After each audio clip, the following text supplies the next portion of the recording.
Hey, hey, what's going on? That was the vanilla one. Get my chapstick on for this one. Random open live stream instead of me sitting down and actually doing a whole video on it. And like I said, this channel will be mostly for live streams. It has been for a few years now. So no surprise, people get surprised.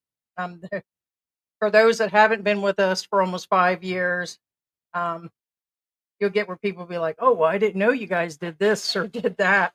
The same with this. Hey, Pablo, me. Um, me where?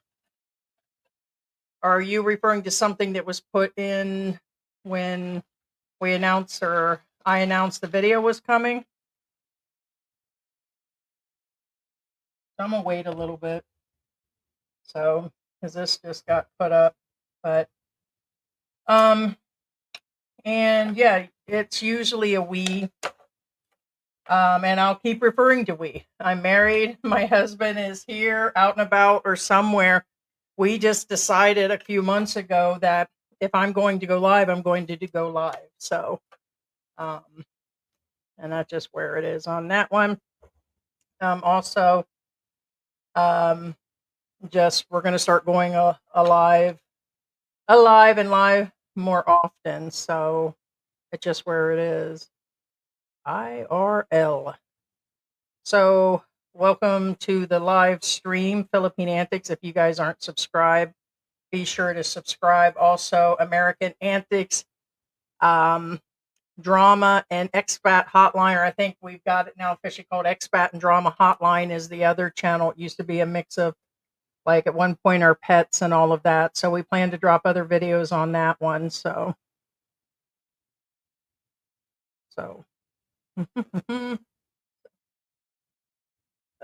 Oh, today. So,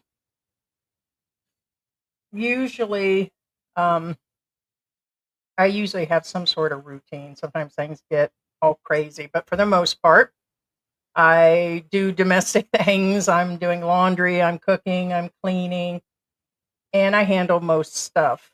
And so, ordering things and groceries is another. Hold on. Hey, Cindy. Also, I figured going at like now at noon, there's a lot of expats here. And we used to go sometimes late at night or sometimes later in the afternoon. There for a while, we were going at 10, 11, and 12. Now I just think whenever I feel, I'm just going to go live. George was saying at some point that like the algorithm and stuff is changing.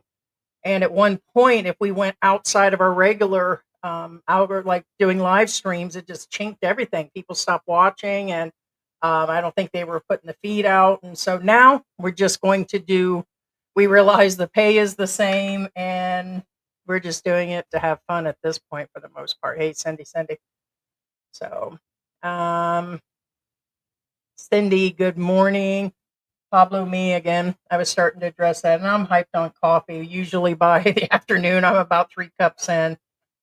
And yeah, so George is currently not here. So I was like, why not? It happened to me. I just contacted him. I said, what the heck? So it looks like Grab is just becoming worse. We started using Food Panda a while back. We started about the same time ago. We've been in the country for 4 years. And for those that don't know, George is a Filipino citizen, but lived 27 years in the United States. He left as an adult. For those that don't know, he even had a kid before he left. And so he was into a full life, finished college and everything before he went to the US. And the when we got here, Food Panda and Grab was fairly new. I know for almost a fact it was fairly new because I just checked when we had that Grab incident that Andy Omar tried to put on about George and was spewing all kinds of crap about us. That was a nasty situation that went down. And let me tell you what, it takes a lot to make George mad. And it was like we knew what he was spewing was crap. He was just trying to do his thing. And I appreciate that. But So we had that incident with Grab, and then we've had several other incidences, but today was just ugh. So I just contacted George and I'm like, you're not going to believe it. I said, they canceled the freaking order, man. And it wasn't Grab, it was the freaking driver. So this isn't a COD or whatever. And I'll tell the whole story when the room gets built up a little bit. And I was like, no, they take the money and then it takes X amount of time to get the money back. And so it either goes to the credit card or to Gcash. And we use Gcash today. I haven't checked. Sometimes it could take a few hours, sometimes it could take a couple days. And so they did the whole 9 yards. And then the driver freaking canceled the order. And I'm like, how did you allow the driver to actually, I guess if he picks the order up, like he accepts it? Because I it's not a hidden secret. Some people act like there's such detectives on the internet. They're like, oh, Heidi used to do Uber in the United States. Hello, I had a whole account called Uber Heidi. That was like one of my original accounts like 6-7 years ago. And I drove it part-time, and I did mostly airport runs. I didn't deliver food. I did airport runs to Tampa from Manatee, and I crossed the bridge from Sarasota to Tampa. I would do it a couple hours in the morning to supplement my Social Security when I was living alone and at my dad's place. So there was no hidden fact in that. But so I guess possibly from knowing the system that they were filling the order, which I seen for almost an hour, and then all of a sudden it showed, oh, there's a delay in filling your order. And then it went through and went through. And then all of a sudden, it just came back canceled. And I was like, what? And I'm like, okay, this happens before. Maybe they're just, and there, right in red lettering, the driver canceled order. There's no way to reorder it. There's no way to put it back in the cart. There's no way to do nothing. And yeah, this might seem a little petty, but if you'd had all the problems and the amount of money we spent through them, and like initially that's all we use them for rides and for deliveries, and because of my disability and with George working and with him visiting family, I'm not always sitting on top of George or vice versa, guys. And so I know that doesn't count. It's kind of like Lazada or like people that order from Amazon or order from, what is that other one? Amazon and like Home Shopping at one point, or other companies. It's like you'll hear them say, "Oh, I spent millions with you," and blah blah blah, and you should resolve it. And I don't feel that way either. You would just think there would be something where, I don't know. We even pay for the services, and when we do, we always do the upgrade in it. So that way our stuff's done individual. So I'm going to kind of give, if you guys don't know, and probably a lot of you guys are already in the Philippines, but just in case you're unfamiliar, and this is a rewatch, because that's why I'm not going to sit down and record this. This is probably going to be a rewatch for a lot of people. That there are several different things you want to do. Like when you sign up, you have to have a Filipino phone number. You're going to end up getting, I think you could still do it through Facebook, like through the Facebook account to do the sign up. You're going to get the verifications. You do all that, you set it up. And if you guys place orders, like food orders, or if you have grocery delivery, if you can, you want to order the priority, which means they usually deliver individual items. So instead of putting your food with 3 other people's food, they just take yours by yourself. And that's one of the things Andy tried to say is we got cheap, and that's why we got delivered late. No, that was a whole hot mess, guy. Like the guy went and I get they don't always answer their phones. I get it. He had the location. We mapped out the location. He had the right location. And he sat up here on MacArthur Highway telling us to come get the food, which at that point, I want to say it was blocks away where he wanted us to go up and get it. And George says, no, I'm not going to go get my food from this guy. And he's like, well, you need to come get it or I'm going to cancel your order. Well, we'd already paid on the credit card. The deal with that is the guy finally showed up here. We kept trying to call him, kept trying to, and we paid the priority. So we were the only order that he had. When George went outside, for those that don't know about this incident, when he went outside, the guy wouldn't give him the order. He wanted to argue and fight with George that we gave him the wrong address and we should have came up there and got the food from him, and how George was being arrogant. And George, that was it. George went off. And he was treating George, because he has little to no accent, he was treating him like he was either an OFW or an expat. And I kind of yelled out and egged things on. I said, I think he thinks you're a foreigner. And George, and so he's sitting there going back and forth. This guy leaned in on his box when George said, just give me the effing food. Because if you hear George cuss, it's all out, right? So he leaned in on that box when George said, give me my food. I thought George was going to pop that boy one. And he sat there, and that was that full argument back and forth. So what did he do? He finally gave up the food and went away, but ran his mouth like a crybaby. And that's when Andy went down there trying to start stuff with the guy, like, oh, what happened? And blah, blah, blah. It's like, dang, man, it's just a food order. Okay. The reason we were upset is because the guy was calling George arrogant and going off on him. And he said, man, just do your job. And so all of that was like a hot mess. So that was a whole different order. But on having the deliveries and stuff, if you get the priority, it is it'll bring your individual food. So side note on that catastrophe. We usually do that because sometimes I've seen where it's not on there at all. Like today, there was no priority listed. Now, there was something that happened in the Philippines. I know here in Angel City area, you'll see signs up now that tell the Grab drivers and the Uncas, I think them are just the motorcycle pickup guys, which, by the way, putting on those helmets, you're liable to end up with lice and everything. I don't even know how people even do that. But they're warning drivers about where they're allowed to be and everything. So I know that caused an issue. I also know they dropped their pay recently.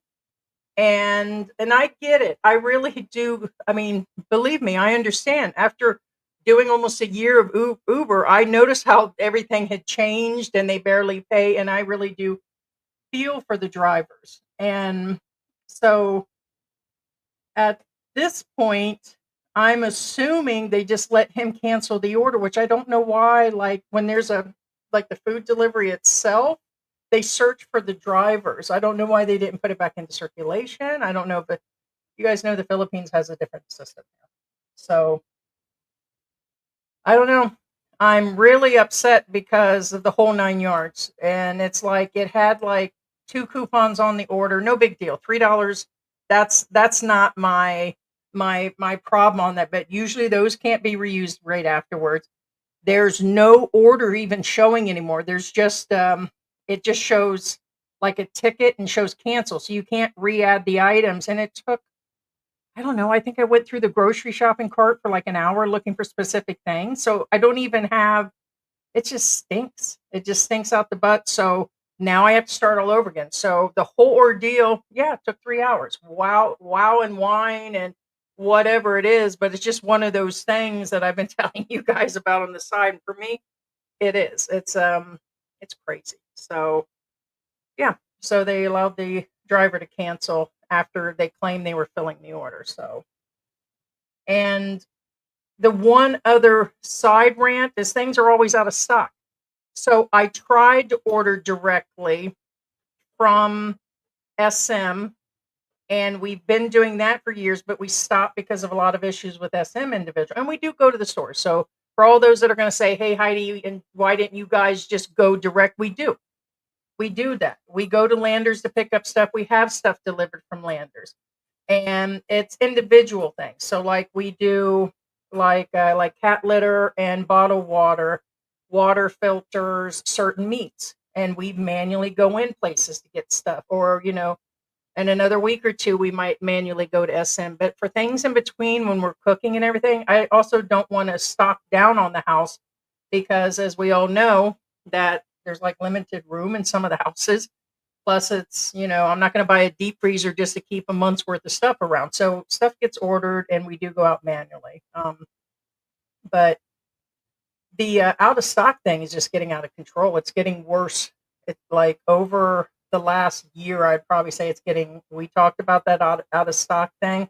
And they had a lot of things missing on the app to order through Grab. When I went manually to SM, they were all there. So I get it. I get their systems keep up on everything. And then when I went to go place the order, the next 3 days is gone on deliveries. So George has got the car. I'm not getting in a Grab. You realize that I've been avoiding getting an actual physical Grab to go somewhere like when he's gone. Why? Because I keep hearing they're canceling everybody. Not everybody. I'm exaggerating on that part, but I've been hearing from Angel City people that live here, and then reading in the forums that they've been canceling left and right on people. So now it's kind of like it started to get in the United States with the Uber. If you guys are going a short distance, let's say 1 mile, 2 miles, if they see that and it's a short ride, they cancel. In the United States, that count against the driver, but they were allowed to do so many a day. Like if I knew somebody wasn't going to the airport and it was 6 a.m., 7 a.m., because I knew people at that time were, heading to business trips and everything. Then I've canceled a few myself. So I get that point, but they're always being canceled. And so, yeah, so that's where I'm at on that one. That's where I was. What's up, Max? I am from the UK, soon to be back to Negros. There's a lot going on too, guys. I was watching more of the fires. Here's the thing I was going to cover. Did anybody see? There's Alex Baldwin and then his brother, the one that's the father of Haley, now Bieber. Her now name's it used to be Haley Baldwin.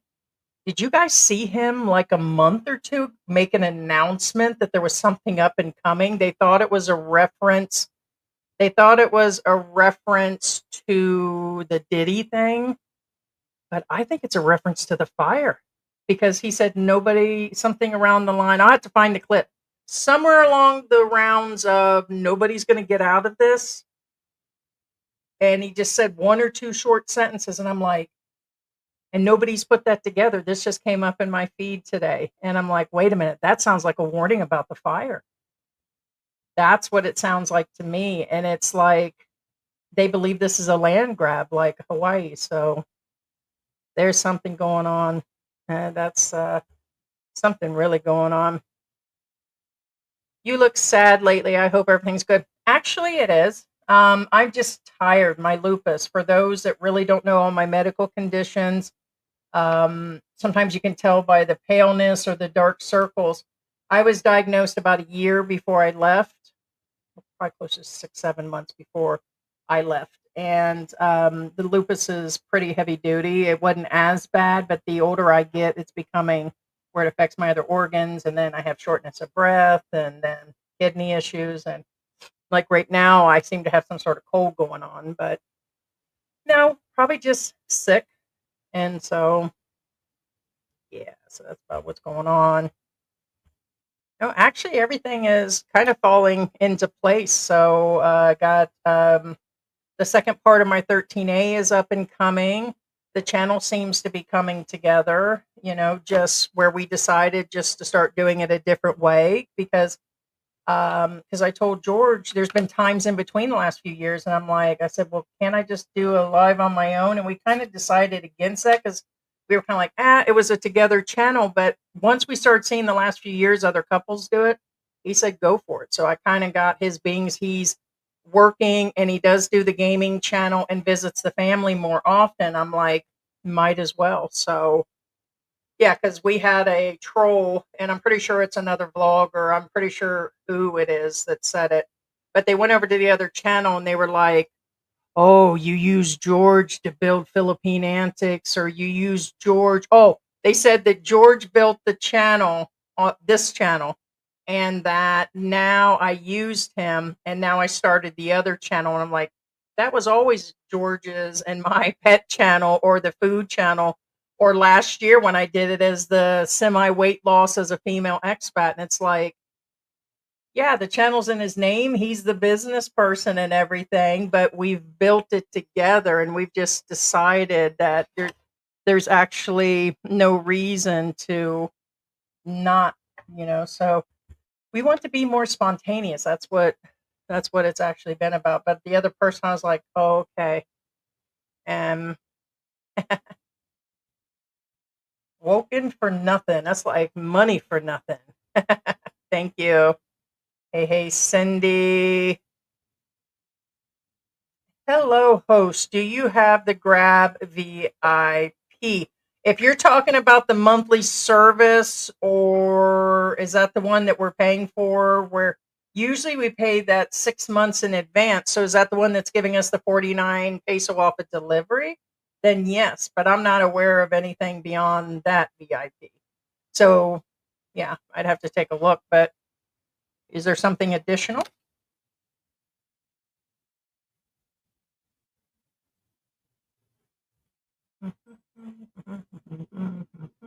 I still can't believe they. I mean, I guess that makes sense. Even if they're filling the order, if the driver midway's driving and just says, "Hey," I guess that's how that goes down. But with the way they're canceling people midway, and then you wait a half hour at the mall, or you're waiting for rides, and then they just cancel, and then you go to do it. I know that if you do cash, okay, so there was a lot of times we did cash that they didn't want to pick up. But on the other hand, we had guys, it said something if we use credit card, that was a problem, like Gcash and all that, it became a problem. And I know in the afternoon, if you're trying to pay cash, your orders can get canceled on the weekend and stuff. But that was like a year or two ago. So yeah, I think you're talking about the Grab Unlimited, but I don't know anything about Grab VIP. There's nothing listed here. I don't think they exactly give you a running total. Is that what you're talking about? Or is that sarcasm? I mean, I often wonder who's actually spending that kind of money. Not only are you getting charged the delivery fee, the shopping fee, and then if you do like we do, where we make sure it's individually delivered. So if it's like something that needs to stay cold or something like butter, I don't want them. They'll stop at three other people's houses, and you don't know where they're at. That I can understand you not being able to trace the. See, I'm looking it up because I don't know what you're referring to, but I'm curious on that. Yeah, it says Grab VIP Unlimited. So maybe that's your reference to.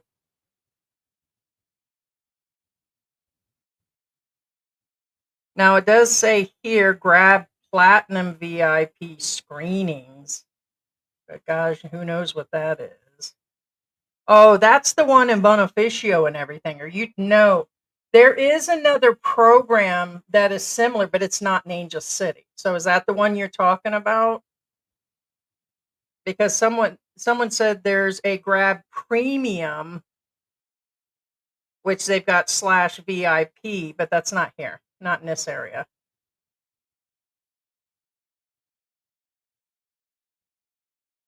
And that's actually saying it's based on the cars. So, but I remember when we were there in Makati and BGC, which was in the last few months, there was no offer like on the phone. So, Shopee's the other one too. Yeah. So, no, we've had a few problems. We like Lazada over Shopee. Something I found, and I was going to sit down and do a video by myself on this anyways about those types of services. Like I didn't like Shopee as much as I do Lazada. We've been having like an issue where when we return something, they didn't return the money back to the card, or I get the cash, Gcash, that usually drops into an account, but it was on a credit card, and they wanted us to go in and re-enter bank information. Like it said we needed to add a bank account number. I don't know why they wouldn't give it back to the credit card. So maybe somebody knows why, because Lazada does. And I get how long it was or how old it was. No, it was a brand new item that was totally broken. It was one of the cages for the cats when we went to go have them fixed. It was totally crushed down, and there was nothing like left of it. And we returned it. It was like cracked, and the door wouldn't fit in there. And it was on the credit card, and they did not want to put it back. It said refund to what when you asked to return it and it asked us to put all. So that's one of the reasons I actually didn't like it. So, oh, does he? Is that you, Andy? Philippines guru. Andy has 10 years in the Philippines. He knows his stuff. Not really. Sorry. Just because he's been here for 10 years doesn't mean nothing. So, I mean, you believe everything he said? My guess is you're Andy right now. So, is that you finally coming out of the dirt there, Andy? So, I mean, give me a break. You pop up in this live stream and then go on about him being 10 years. No, we paid for what you or he didn't have right was most of the story.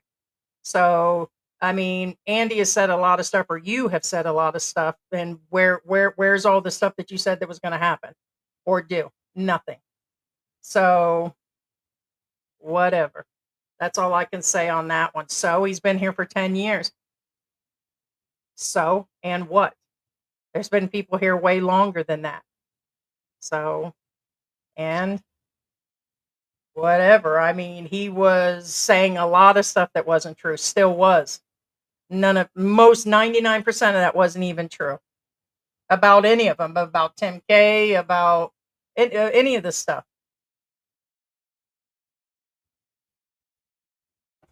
Nothing. I haven't seen anything that man said or you said that you actually went through with. Good morning, Kay. Correct. Hello, Andy. You finally decided to come up out of the woodwork, did you? Kind of figured you were using other accounts just to come in and start crap. So could be off, but sounds like Andy to me. You guys are so red flagged. You have a reputation with Grab. Sure, we do. Like your reputation of getting anything done. And if you're any part of that clan or aloe or whatever, what reputation?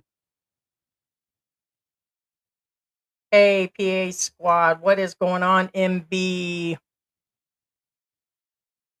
Sure, people can adjust. Sure, they can adjust. And so what if I do? Where's the crime? At least I'm not hiding behind that photo. So, an account that doesn't exist. Wow, Meritest to the max. So far, just repetitive. Okay, so now officially just won't respond to you. So, what is going on, Victor? Thank you. I just saw on Chubb's Dub C that the former world's strongest man, yeah, Katz is in the hospital waiting for surgery and has raised 38,000 on GoFundMe so far.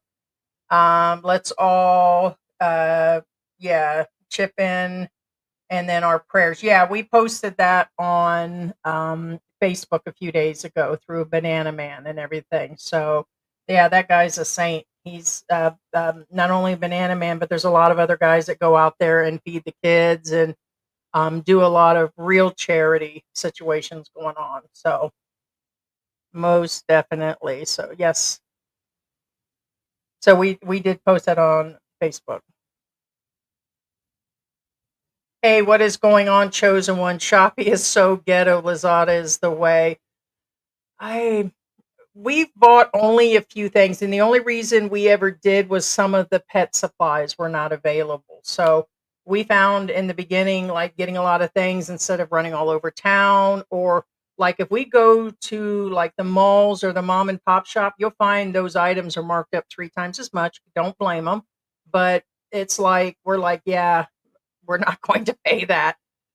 It's even out in the markets, the markets, they still charge it. So, but we were mostly after the pet supplies, and after that, I was like, yeah, we're not entering our bank account information just to get a refund that was due back on the credit card. It's like, how do you want this to be refunded? And then it wanted us to go through a whole process, and I knew at that point, just yeah. We have Lazada in Thailand. Some items they guarantee in 24 hours. Wow. Yeah. They get it here pretty quick. And we use it, I don't know, sometimes We deposit X amount in Gcash every month to pay like the internet bill, the cell phones, and then I would probably say 5 to 10,000 pesos is put in to buy things, and we use it for everything from. We now officially get the dog food because it can't be found at certain places because of the high protein for the new dog and things like that. So just goes from there. Things that can't be found in the grocery stores or in the markets, and so everything. I mean, I'm looking around at most of our house has been supplied by Lazada. So we ended up getting the all the tables that I'm staring at, the setup that we have here, pretty much except for the stuff we, yeah. What is going on there? What is going on? Yes, quite interesting. So, hey, Jose, Tuesday, we will be bringing in the guy that's making the accusations. So we'll be bringing the Filipino in. So I was talking to George. We really didn't want to. We discussed, this and that, and then George is like, "Yeah, but we don't want to, go against the Filipino." And we kind of like have a tough time figuring, how to do it, but it's because people don't get the concept that if we bring him in, then everybody in the world's going to say that hey, they're with him and with him only, and they don't know how to separate stuff. They just on everything. They don't know how to separate. When we had MYK on the show, then all of a sudden we were fully in friends and believed everything that he had believed in. Just because we have somebody on the show or we talk about him and all that, it's not unless I actually say, "Hey, I can't stand your guts right now," then it's where it is. But we're going to bring, I believe his name John. I'll have to look to see his name. He agreed this morning that he'll be there Tuesday. So we'll go in and talk a little bit. But here's my deal on what I keep seeing. I think the guy's biggest complaint was over the employment, but he's bringing all the other stuff in. So he's bringing in that he collected a bunch of money, and then on the side note, he's talking about how he only did stuff for the girls, which we know there was different. So we're going to bring him in, and we're going to like ask him, a bunch of questions, have him break it down, and because it seems like he just put a video out yesterday where he gave that Giselle or whatever her name is, he gave her money too, just like Q did. But he's saying that Q didn't follow through. She's still saying he didn't follow through. So it'll be interesting to bring him in. So yeah.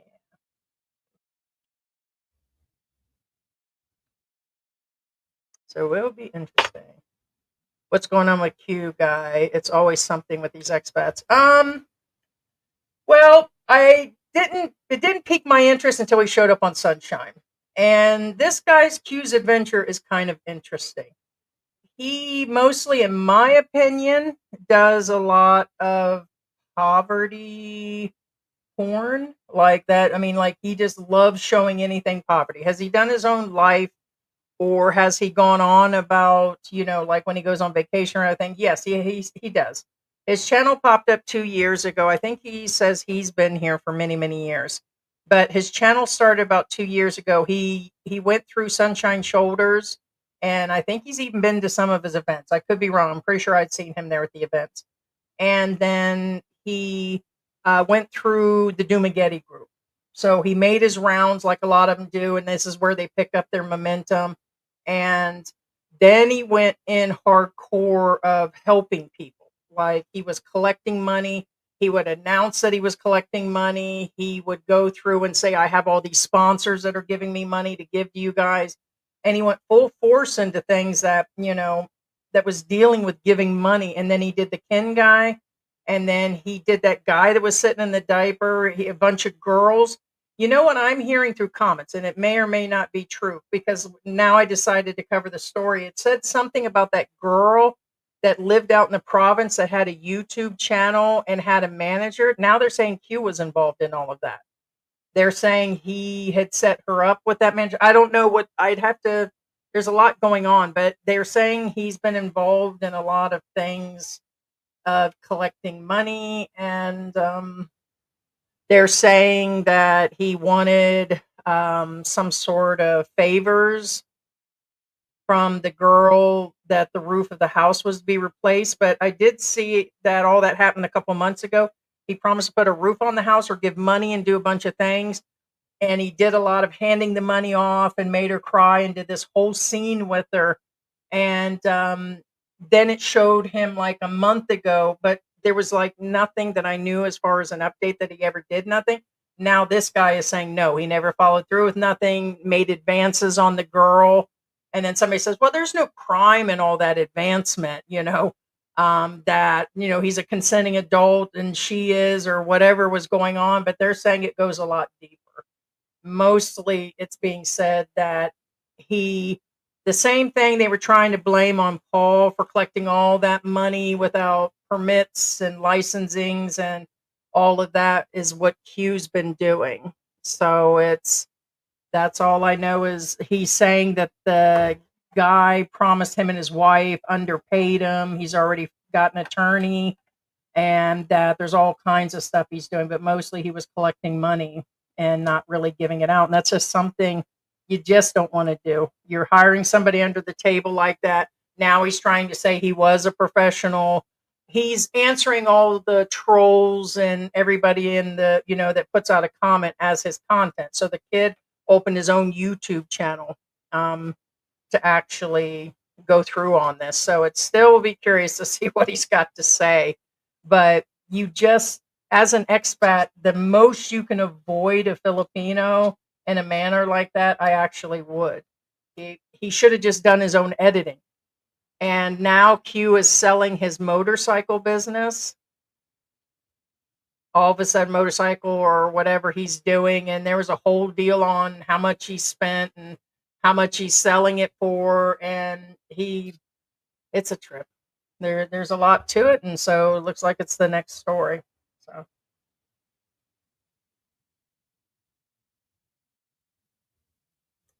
raining? You got a storm going on. Hi, puppy Q. You want to come see? Come here. Oh no, what are you eating? You better not. What are you eating? Oh, I got some pills for you. I use Lazada from US to buy Philippines delivery, cheaper and faster than sending boxes in the mail. Yeah, or using Amazon. So we were really excited when they started allowing Amazon deliveries. And we do get where people send us things. We used to have a list out where people could just send us stuff at Christmas time, and some people still do. And but they changed that. Like they're limiting more and more what they'll deliver. And it's nice and everything. So yes, if people have a girlfriend or family, yeah, they just order directly in and then have it sent. We started that in Mexico. We started sending it to the family home. And so we were just trying it out to see how it worked and everything. And so no, it does work much better and way cheaper. Same products that are on, on, for the most part, on Amazon. And then you've got those taxes and the import stuff and them tariffs coming up. So hello from New Hampshire, USA. So what is about 11:44 for you? Hey, hey. Yay, mountain girl. Yes. Yeah, there's a lot. And I think people want to talk about it. And you guys don't, I think most of you understand. If you guys are in the YouTube game, you have an ideal that we can see the top 10 or 15 videos that everybody's watching. So evidently somebody's watching, just not one person. It's popular. And we can't, I don't want to call it pop culture because I know that's dealing with like celebrities or what's popular going on. But in the Philippines for the expats, it's stories that are going around. And hey, if it gets us numbers, the way the girls dance on air or the way these things are going on, I was telling, we already like talking about that stuff, and I do, so why not? And George is getting more comfortable. He used to be like, hey, hey. And that's what I kind of like about doing my own thing right now, is I don't have George as as a moderator right now. Like this guy that I believe was Andy in the room today. George had been like, hey, hey, and I don't give a crap about Andy. I really don't. I'm not afraid of him. I'm not worried about him. He can run his mouth all he wants. That's his prerogative to make up whatever and whatever and whatever and say whatever. But with George here, he might have been like, hey, hey, hey. But when we get off here, I'm gonna promise you he's saying stuff. So it's kind of where it is, but it's well, we've been doing it for a while. And George is getting more and more into it. So yes, Pony Boy, I do the same. But Jose, real quick on the Mountain Girl, they're saying that somehow, some way, he was involved in that. And here's the thing: can you believe all the commenters? No, because I was just listening to a YouTuber, a big YouTuber, that was going on about trolls. She said the game of the internet and being in social media is changing. Well, it's been changing, but this up and coming year and last year, there's been so many vloggers, so much stuff out there, so much information. Then it goes on about how they're all selling things and they're burned out on producing content. People watching it is burned out. Their expectations are different. Their viewing time, like how what do you call that? Their attention span is getting smaller and smaller. And do you know what sells? Drama. And I'm getting better at it. I mean, I'm already drama, but it's just where it is. Reality and being in the moment is the up and coming thing. And so here I am, reality. So, but um, yeah, I need more coffee. Wow, it's storming. It's been nice. The problem it is it dropped to like 70 degrees last night, but it's like 80 something percent humidity, so it still feels like 90. And then it seems like the walls were sweating here last night, so we have to do the dehumidifier. Hey, hi, Chew Mango, but that's different. Did you all bring your pets over here or did you get them there? That's a different topic, but I'll cover it a little bit. No, before we left Florida, we only had X amount and we rehomed them. When we went to Mexico, we did get a kitten that was just like randomly there, and we kept her. And we were going to bring her. It broke our heart because we really became super attached after traveling and the pandemic. We really was attached to the cat, and the problem with bringing him in was you have to apply for permits and stuff. And then at that time, I don't think it's changed much more, is that in Mexico, we had to purchase her a spot, and they told us that once we brought her there, she would have to be microchipped. She had to have all of her vaccines and all of this stuff, and she had to be. They'd have to do a. You have to take them to the vet first. That they're saying they could have canceled on us. That there was no guarantee. They allow X amount on the airplane. I'm like, well, don't you guys know how many spots of people that are paying to bring them on? They said no. And so it could be first come first serve, and that was there in Mexico City. And we had gone from Mexico City to LA. And so at that point, between the cost, and we paid a ton, we paid 3 4 times more back then to get to the Philippines than people are now. Both of our tickets, I think one way was about 7,000, and that's because we had to go from Mexico City into LA to, and it made different stops, and we got charged back then. Airports were totally empty, everything, but um, the cost, and then you have to do all the vet stuff. So the answer is no. When we got here, we started. George would just randomly rescue cats, so we ended up with an initial 3. The only original we have now is Goot.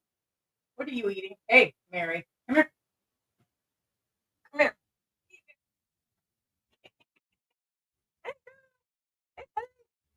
here. There's a got her representing Germany. There you go. Hi. And say hi, Mary. Hi, Mary. Mary, your hair was looking really good today. Yeah, you want to say hi? This this is my Chihuahua. Oh, what do you want? Huh? So we only have one original cat, and that's Gucci. And the rest of them, we get them like healthy, and then we see who wants actual pets because there's shelters here. This one we kept because she's blind. Oh, is that your buddy? Yeah. Well, be nice. She's blind in one eye. George gave me a she's what did we say she was? I can never remember. Someone said what she was again the other day. She's Shih Tzu, and it's her face that shows the other part. Even her hair looks like the other dog. I don't know why I got Sharpay on the brain, but she's not full Shih Tzu. And George said they couldn't explain, or they did. He tried to explain to me why she didn't have papers, and I said, "Well, it's because she's a mix. She definitely looks like the other dog. It's the hair that gives her away." But so we have one outdoor dog, our watchdog, and then we have her as an indoor dog. And so we have a total of 3 cats. So at one point with one set of kittens, we had 12 when we moved in here. But like 6 of them were like in a little pup tent in the other room over here. So, but no, all of them been rehomed. We got called cat ladies, and all the animals were blamed on me as the cat lady. It's like, no, you guys have no idea that's George. He just kept picking them up, and now we just have to back up off of it. So, a lot to know regarding Q, but understandable. Many questions asked. Yeah, there's going to be a lot on that Salem. And somebody already said it. It seems like, there are 2 different types of expat bloggers here. You got the ones that just suck it up, eat it, and deal with it like us. We're not going to go trying to sue nobody. We're not going to go and, like freak out on certain situations. Like, we know people are using our content. We know people say bad stuff. We just don't watch them and just don't care, because we know our value. We know who we are, and our core people do, and they're going to watch anyways. Even if people don't like me or hate me, they'll at least come to watch to see if it's true. We're good with that. But you have others that will sue you, or others that'll threaten to sue you. You have others that will attempt to serve you based on just that they're weak. And that seems like the person, just like we said, that other guy, we didn't mention his name a whole bunch. I mean, there's a limitation. But Hugh just seems like one of those people. And it's like, until we really got to know something, even though it's a group discussion and it's what he's already putting out there and everything, somebody even said it during our live streams. They're like, "Oh, Q's going to get mad, and because you guys are mentioning him." And I'm like, well, first off, I really don't give a rat's tail. And, the dude's only been around for 2 years, and all of a sudden he's supposed to be gold, and he's not. He's still not off the table to talk about.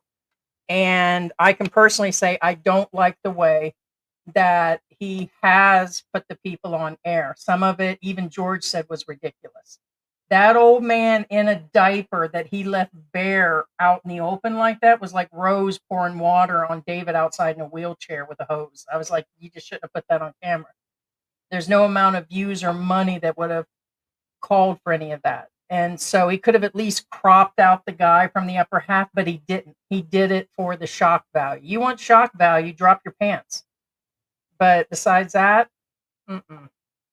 So it's just, it's just gotten out of hand. Just like that woman said, she said, it's just where it is. So, but I think it'd be interesting to take in and listen to the Filipino. Now, do I believe everything that he's saying, or do we know anything about him? Who knows? But I would be interested in hearing him more, but it'll give me a chance to write down a list of questions and say, hey, what's really going on? Because I think he wants to put everything out there. I don't think he knows how to articulate it out, because I've listened to him, and the way that he talks, it sounds like he's stuck on the same thing. Oh, well, he needs to do the right thing, and he needs to do this. And I'm like, what information do you really have, sir? And I mean that. I mean, I'm sure there's other stuff he doesn't realize is a problem. And I'm sure he knows a lot more. And I guess at one point they lived with him. And this kid, I believe, is under 30, and he's getting ready to have his 4th kid. And I'm like, whoa. And then he's going on about his value and everything. Well, I just wasn't a regular Filipino before. I edited other stuff. I produced music, or I produced videos for like the top vlogger and this, and that. We're like, well, calm down, little man, calm down. And so I'm, Usually I don't pre-script things. Like every now and then I'll write down things for like notes because I have a full day of stuff. I really want to sit down and write down like we did. We haven't done interviews in a while. So technically I'm going to go through and try to get to know him. And he seems a little squirrely to me. So I want to see if he's really going to spill the tea for people. And we tried to get you all to come into a panel the other day. Nobody did, but I also said it needed to be regulars and we weren't going to just let random, doodads in the room and stuff. And, that's one of the privileges of being a regular that comes around and talks with us or a member or whatever. And so maybe we can get the panel open and people can ask their questions with them and stuff. So, yeah. The US is not doing well. Lots of drama. Yeah, there's a lot to cover for the US. And that's another thing I was going to do was use the other channel to talk about what was going on. The problem for me is that we're already getting a low amount of money. We don't get a ton of memberships. I think we have a dozen members right now. We have a dozen on Patreon. So we were looking at our all in all income over the last 4 years of YouTube, but we've only been monetized for less than 2. Okay, before taxes, which there is taxes that come out of the entire everything, our PayPal, Patreon, all that, 12,000 US dollars, which to you guys that sounds like a lot of money. But considering that includes everything that we've done for all in all 4 years of vlogging, it kind of, it turns out to be about maybe $400 a month or 300 a month. Because like at Christmas time, there's more stickers and stuff that comes in. So um, here's the deal. I told George, don't you think like these other channels that are talking, like I watched that Tribe of Men used to be the name of his channel. MYK used to, but he's now renamed himself. But he just cusses left and right. He mentions everything. He mentions, in other words, these are total open vloggers on YouTube that breaks every policy, not only AdSense, but YouTube's policy. And George sat here 2 nights ago and he says, doesn't that just anger you? And I'm like, did that really just come from you, George? That they're able to talk about certain things. Like we keep seeing these new vloggers that you guys are watching, or I call them old vloggers. But they're new channels and they start right out the gate with pure drama and things we can't even cover. Why can we not cover? Because it'll take every AdSense dollar away. And we could get in trouble for it. We don't take that risk with the channel that we've been doing for years. And there's so much investment and time and money into it. So if you take that 12,000 we've made with all the equipment and all the expenses, we probably only made about 2,000. Really, there was that much equipment and stuff that's been put back into the channel. But I was like, well, you don't think that we don't want to like talk about Moiter and that we don't want to sit around and talk about this and that and other things that are going down and inform people and all of this that these other channels do. Like this guy has a real popular video about his animals were unalived. And I think 18,000 people watched it or something. It doesn't mean they stayed around for the whole show, but on a normal basis, this guy's channel has no content. And that's just a channel also we couldn't sit through because George is like, is this guy going to tell us what happened? I guess it looked like dogs got him, but he went on for a while about his animals being attacked here in the Philippines. But technically, by even YouTube's rules, a lot of this stuff can't be played, but others do get away with it. So as far as drama, I would like to bring it all the time because I know that's what pays. The girls that dance around half naked knows that's how they got paid. I had somebody come in on the other channel that said something. I put that, what's her name? Not Province Barbie. It's not the Barbie that's in Shergow. It's the other one off grid where the guy allows his wife to act a certain way and she's getting the large stickers. Somebody's like, oh, you're just mad because you can't do that and you would do that for donuts or something. I was like, oh, yeah, okay.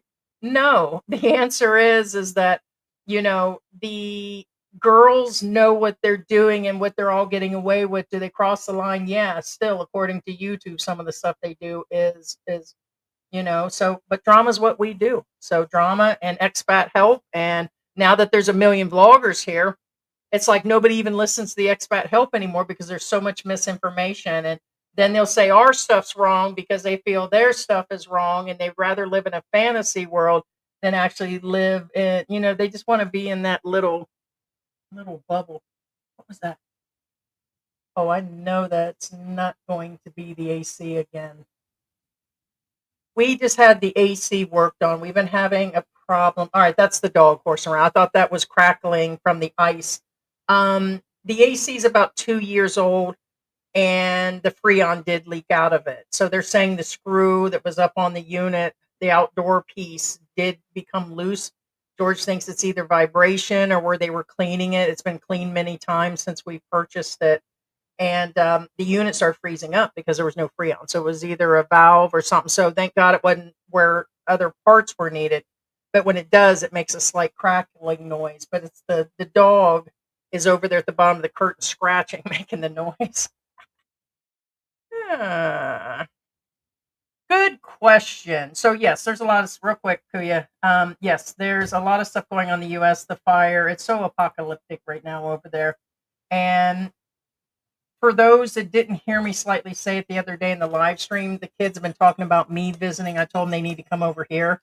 We both have kids in the United States, and I told the family they need to come over here. Between my health of traveling back and the cost, and everything going on over there, the families went through big issues with all those storms that came through, the hurricanes. I keep wanting to call them typhoons, and then with the fires going on, and with all the illegals and all the extra activities that go on that a lot of people are in denial about, and all the extracurricular activities as far as the party favor situation.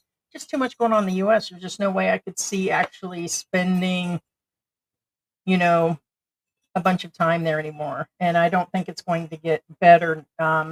Oh, and to stir you guys up, what do you guys think about Trump entering now the White House here in 8 days? And he will be the first felon president. So I'm not exactly innocent on anything that I've ever done. Those who know me already know this. So no shame in the game, but it is funny. So how is that going to adjust for all the people that have felony convictions, and that you can't do this and you can't do that? And is he really guilty? Is he really innocent? And the situation of he'll be the first president that will be in the White House that's a felon. So how does that actually work? Is he going to be like the black sheep of, like all these get togethers? Well, he was already kind of out there. But did you guys also see? George usually doesn't let me talk about this. Did you guys see also where he's trying to purchase, or he wants to obtain Greenland and the Panama Canal? His son just arrived over there, and he's giving out MAGA merch and everything. And that he's going to purchase, and Denmark's like, hey, we own this. No way, dude.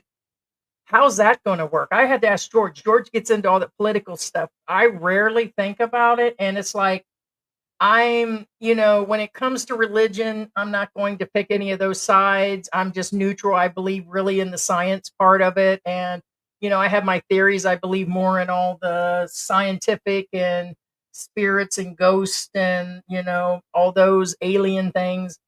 But the situation of that's just insane. I mean, you might as well turn me loose for president, and that's saying a lot. It's like, I'd have had all those ideals, but he's acting on them in public, and it's what got him nominated. But yet I told George, I said, isn't it crazy that the expats or people that come here, they watch all this advice of all these other guys. I can't even begin to explain it, but yet our advice and all that it's with me being a female and being so out there, you guys aren't listening. If I was me and I was watching to come here, that's why I watched Sunshine Shoulders, and that's why I watched certain people, because I knew that they would be out there with their words like that, and there had to be a lot of truth in what they were saying, as far as like, this is going on, that's going on. And Trump seems to be that person, but still the whole situation is way out there too. It's kind of like Kanye West. And it's like, when Trump, some of the stuff is just, that alone scares me about returning to the Philippines. And do you realize how many people are leaving now with these fires? And hey, guess what? All those celebrities are coming to the Philippines. I don't know, guys, but I think I said too much already. And is Q a Filipino? No. As I'm to understand, could be wrong. Q has went through discussing his life. He said he didn't graduate high school, and he went through this whole spiel about who he was. I thought he said he was Hispanic. I want to say Honduran. He probably freaking out. And knowing him, when somebody's name comes up, they start watching all of a sudden. He probably, I'm not Honduran. You're Spanish of some sort, as I'm to understand. I can hear the accent, but he did say what Spanish country. He's an American, yes, but his origins. But to me, he's like George. It's like he fits in where he gets in. If you guys seen that clip of us talking about us, and I showed you some of the Mexican, like when we entered the border, that was a crazy story. And that was George. He looked Hispanic to me there, and he was super skinny. I mean, George, when I met him, was barely eating. I mean, like super, super skinny. And he started growing in his mustache. But we sat there at the border. The borders didn't open up for like 20 more months. And there was nobody allowed in. They weren't supposed to let anybody in. And we had media badges and we said we were YouTubers, which back then that actually meant something 4.5, 5 years ago. And we took that risk. We had already sold everything, done everything, drove, and we took that risk.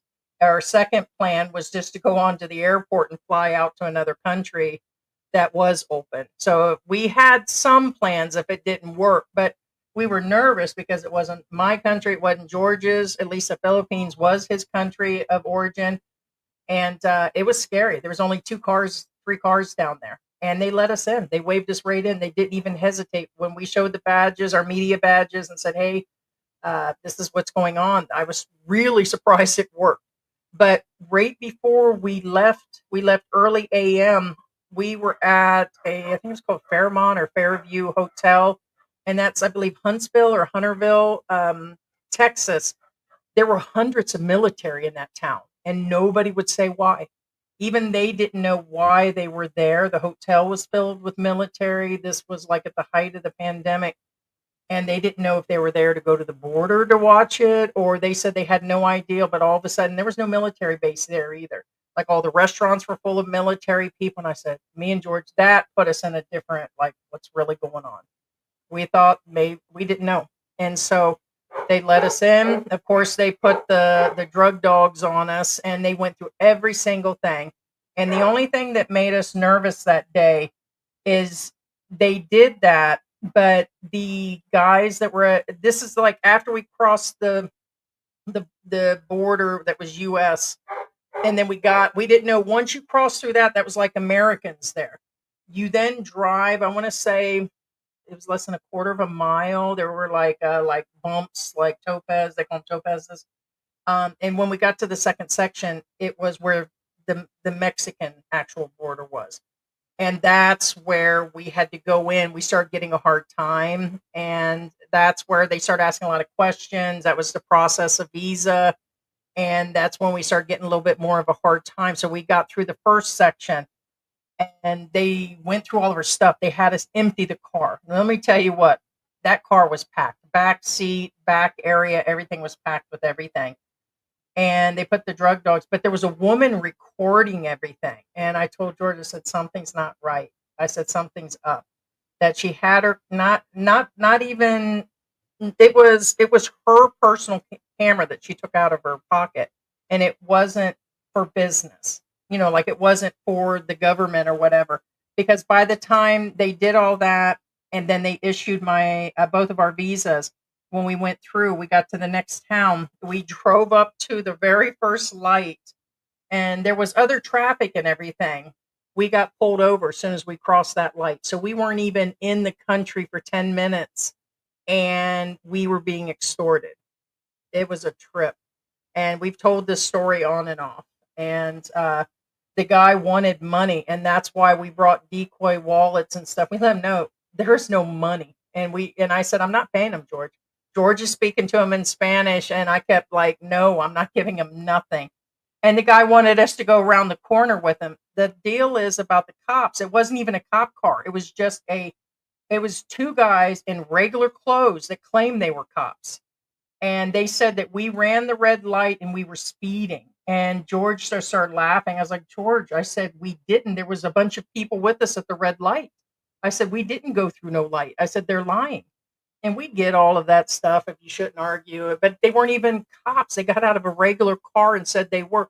Oh, well, you need to come with us then to the police station if you don't want to pay your fines right here. And I was like, you're not getting anything. We're not going anywhere with you. You need to go away.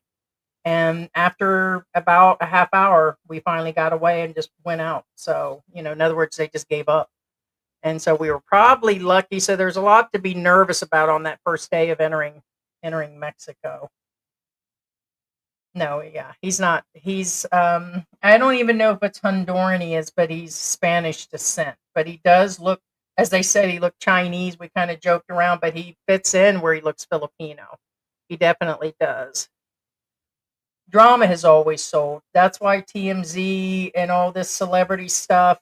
And the only thing that I told George, like I used to stress a little bit, like when we first started getting going, because we used to be able to get the drop on stories when there was only X amount of vloggers. Now there are so many freaking vloggers that the smallest people that claim they would never be vloggers that just said, "Oh, I'm just watching YouTube," have now become vloggers. And now, soon as something drops, these guys stay up till 2 in the morning looking for this stuff.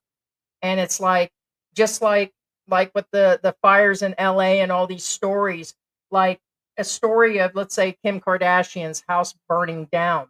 That's something that they would have known about that night. And if it had been just a newspaper and back in, say, 2000, it would have took a few days for the story to come out. Now somebody nearby knows that story. A million people have the story. And so it's the same in the expat drama, vlog, expat help world now, is that there's somebody that's already got stories out. And that's why you'll see that we kind of try to hesitate and get more information. Like we knew that story was out about that Chad to dad.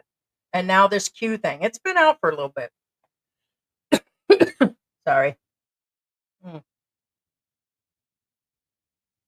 So we wanted to, to get more information, but in general, drama sells. The problem is everybody's putting out the drama. So now you have to keep people's attention. But I do notice that I think we are getting a bigger following and will over the next few years, because I think they're tired of these male expats with the same old story. Here's my Filipina. I've been here forever. I know things. Don't you guys get tired of that? You may get tired of me as a know it all female. Some people really love George for the way he is, and there's other people that talk crap about him all the time. Same with me. You get people like, oh, she's just ragging and nagging and complaining, and I couldn't watch her. Yeah, who would you rather watch? It's like, so people are getting an ideal of what they want to watch, and we want to try to be about as real as possible in the moment. Like, instead of me recording and editing for hours and cutting out stuff, I mean, you guys are just getting it firsthand what actually is going on. And there's something going on with Grab. I'm going to tell you that right now. It just looks like at this point that they're not doing anything to the drivers for all these cancellations. And then I've been lucky with Grab, though, for the most part. Like, if we've only had where there's been a few items missing in the last 4 years. So the orders are usually all there, and for the most part, they've delivered on time, except for that guy that tried to hold the order and then go off saying a bunch of crap. But I don't know why all of a sudden it just feels like, is anybody else going through some cold season? He's Asian of some descent. That's why I was asking. I'm pretty sure. Yeah, descent. I'm pretty sure he said he was Hispanic, because he's definitely, it's I don't know, I'll find out. That is really sad on those wildfires. It's still going on. and it's going to go on. But I definitely want to find that clip. See, that's just it. Also, if I cover the whole thing about, we're not even supposed to technically discuss those because it's another, they call them, it's one of those that are considered a natural disaster, and to show photos and go through and talk about it long term is a problem too. Trying to find, yeah, there it is, Stephen Baldwin. Let me let you guys listen. Stephen Baldwin, the brother of Alec Baldwin. He's also the father-in-law to Justin. This dude just dropped this extremely cryptic message on X. Has everybody confused. What the heck is going on, man? All right, guys. It is all of them. All of them. One will be able to escape.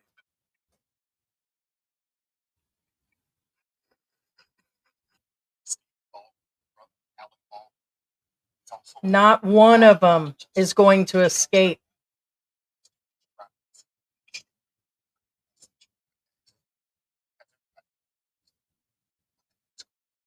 That was at Christmas time. It is all of them. All of them.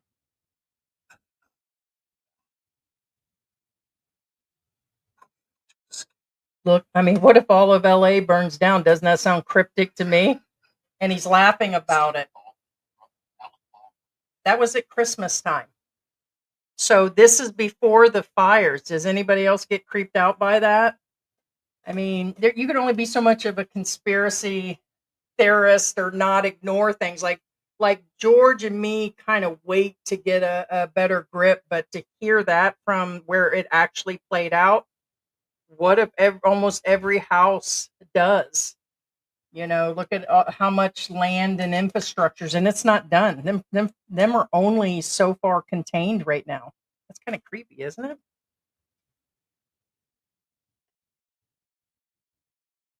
No, we can see your comments.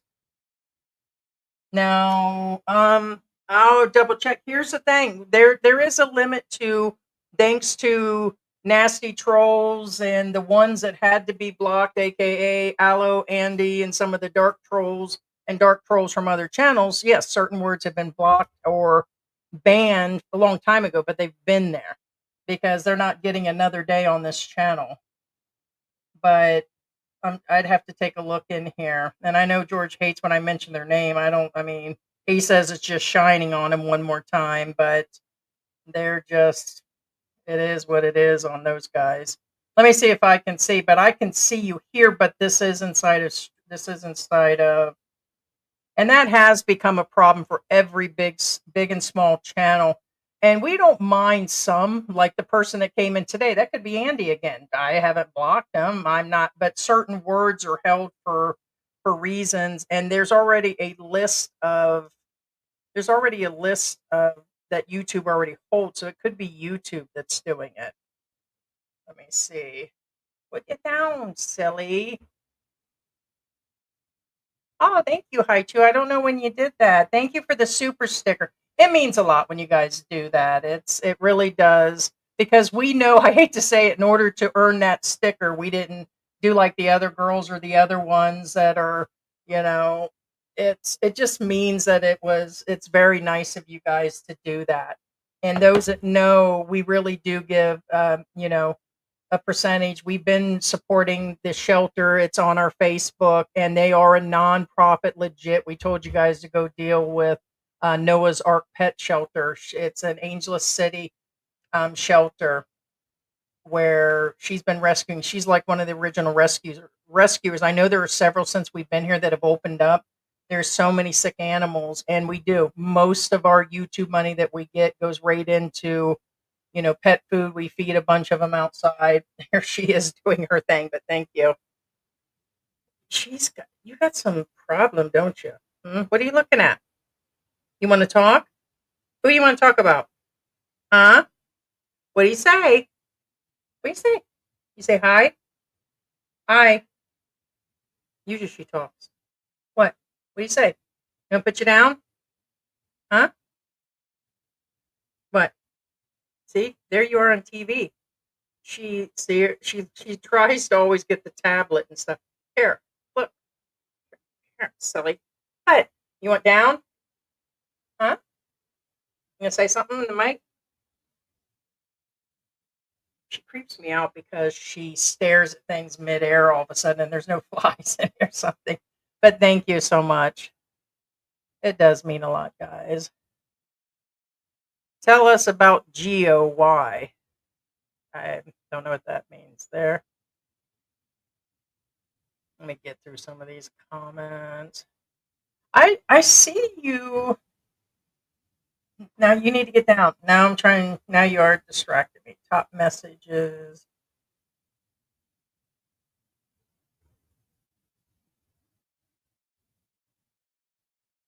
Salem, I see you in here. So of course you're not. No, I see you in there. Now it's probably just certain things being held. So that would be my guess. And we have, like I said, a certain list. And then we have found that YouTube has theirs. And then we find them held and then we release them later. So we go in and we go through the comments every day. And that's me or George answering them. So, no, I said no. I said no. No, I said no. You want to sit here and argue with me? No, I said no. No. She's trying to, she wants up here so bad. But the thing is, she just wants to be held the whole time. No, I said no. Did I say no? That's the one we just had fixed. I can't remember what he said. I know he lived in America for a long time. Yeah, I'm pretty sure. Yeah, he said he was Hispanic. Oh, okay. So you said I thought I got blocked. That's what I was looking for. Well, from what I gather from the Sunshine Shoulders interview, it sounds like it was more of an inappropriate behavior towards a Philippine.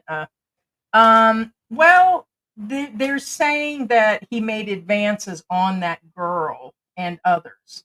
So I did watch some of Q's stuff, and there has been some odd stuff in his videos.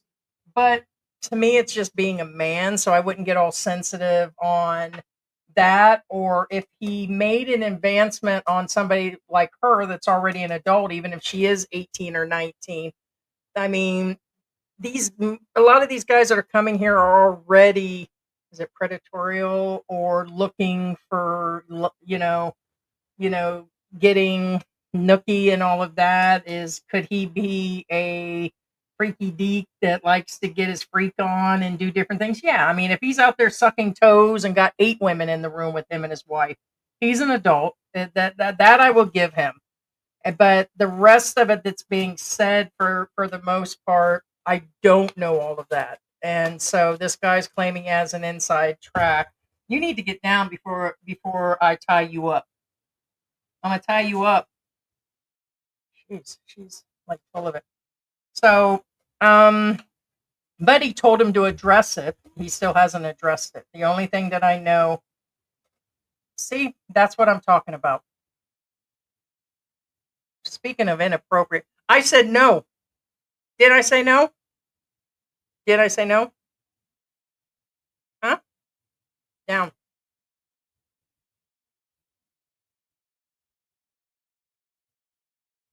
Like, I can't have a tablet or a phone nearby that she doesn't try to get a hold of, but she likes watching TV at the same time. Didn't I say no?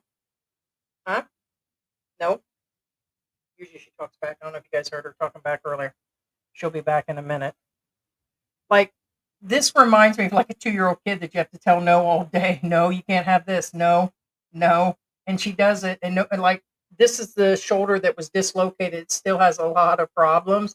And I push her down so many times a day. Like, I hold her like 10 times a day, but I have to put her down like 30 times to keep her off of.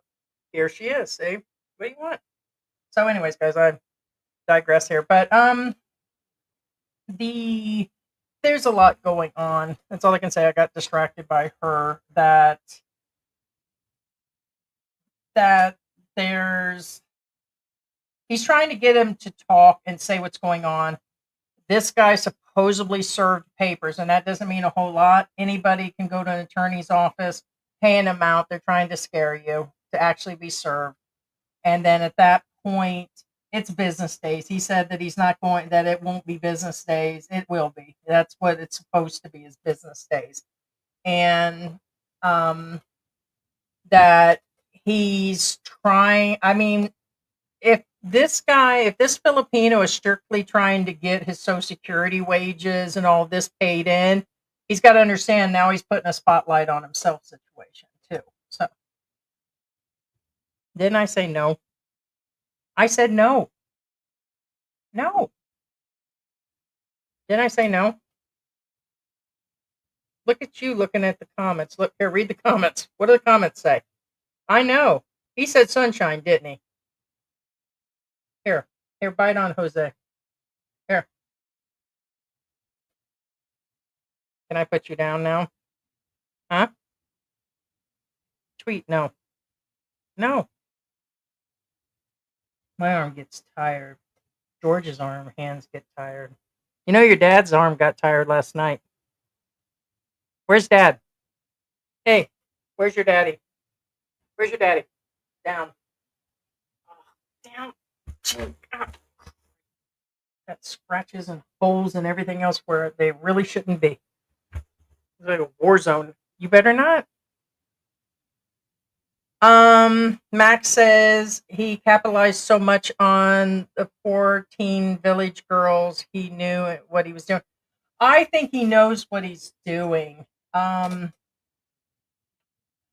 vibe that people are getting is that's what he's been doing. Is just, I think he's playing both sides. I don't know how these other expat guys or all these people overseas is just randomly giving money to somebody like him.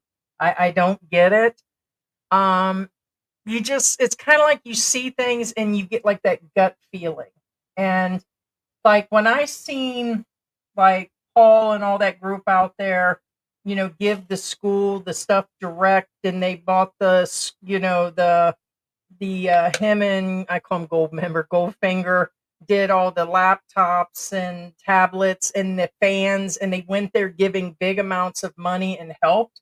Now that I could see where guys go in and they try to help, okay? But when I see somebody like Hughes Adventure taking in what he calls monthly support from people that want him to give the money out, to me that's just weird. And I don't know. And then of course there's doing it right. George really gets upset because from the beginning he's been licensed. He knows what all the rules are, and when you do stuff like that, it requires permits or this and that. You don't think didn't have the opportunity to gather money and do the same thing like that? Sure. And also we wouldn't be doing it on camera.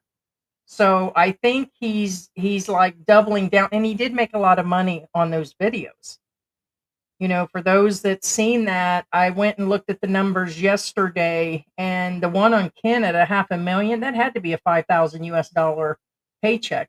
It could have been more, it could have been a little less, but with that many views, that's a lot of money coming in. And if you're taking that money, okay, that's your payment. But when you're collecting money from other people and then you're turning around and you're doing that much charity and stuff, that requires everything. I don't care if his taxes say USA or whatever. He lives in the Philippines. So even if he's on a tourist visa, he still has to do something.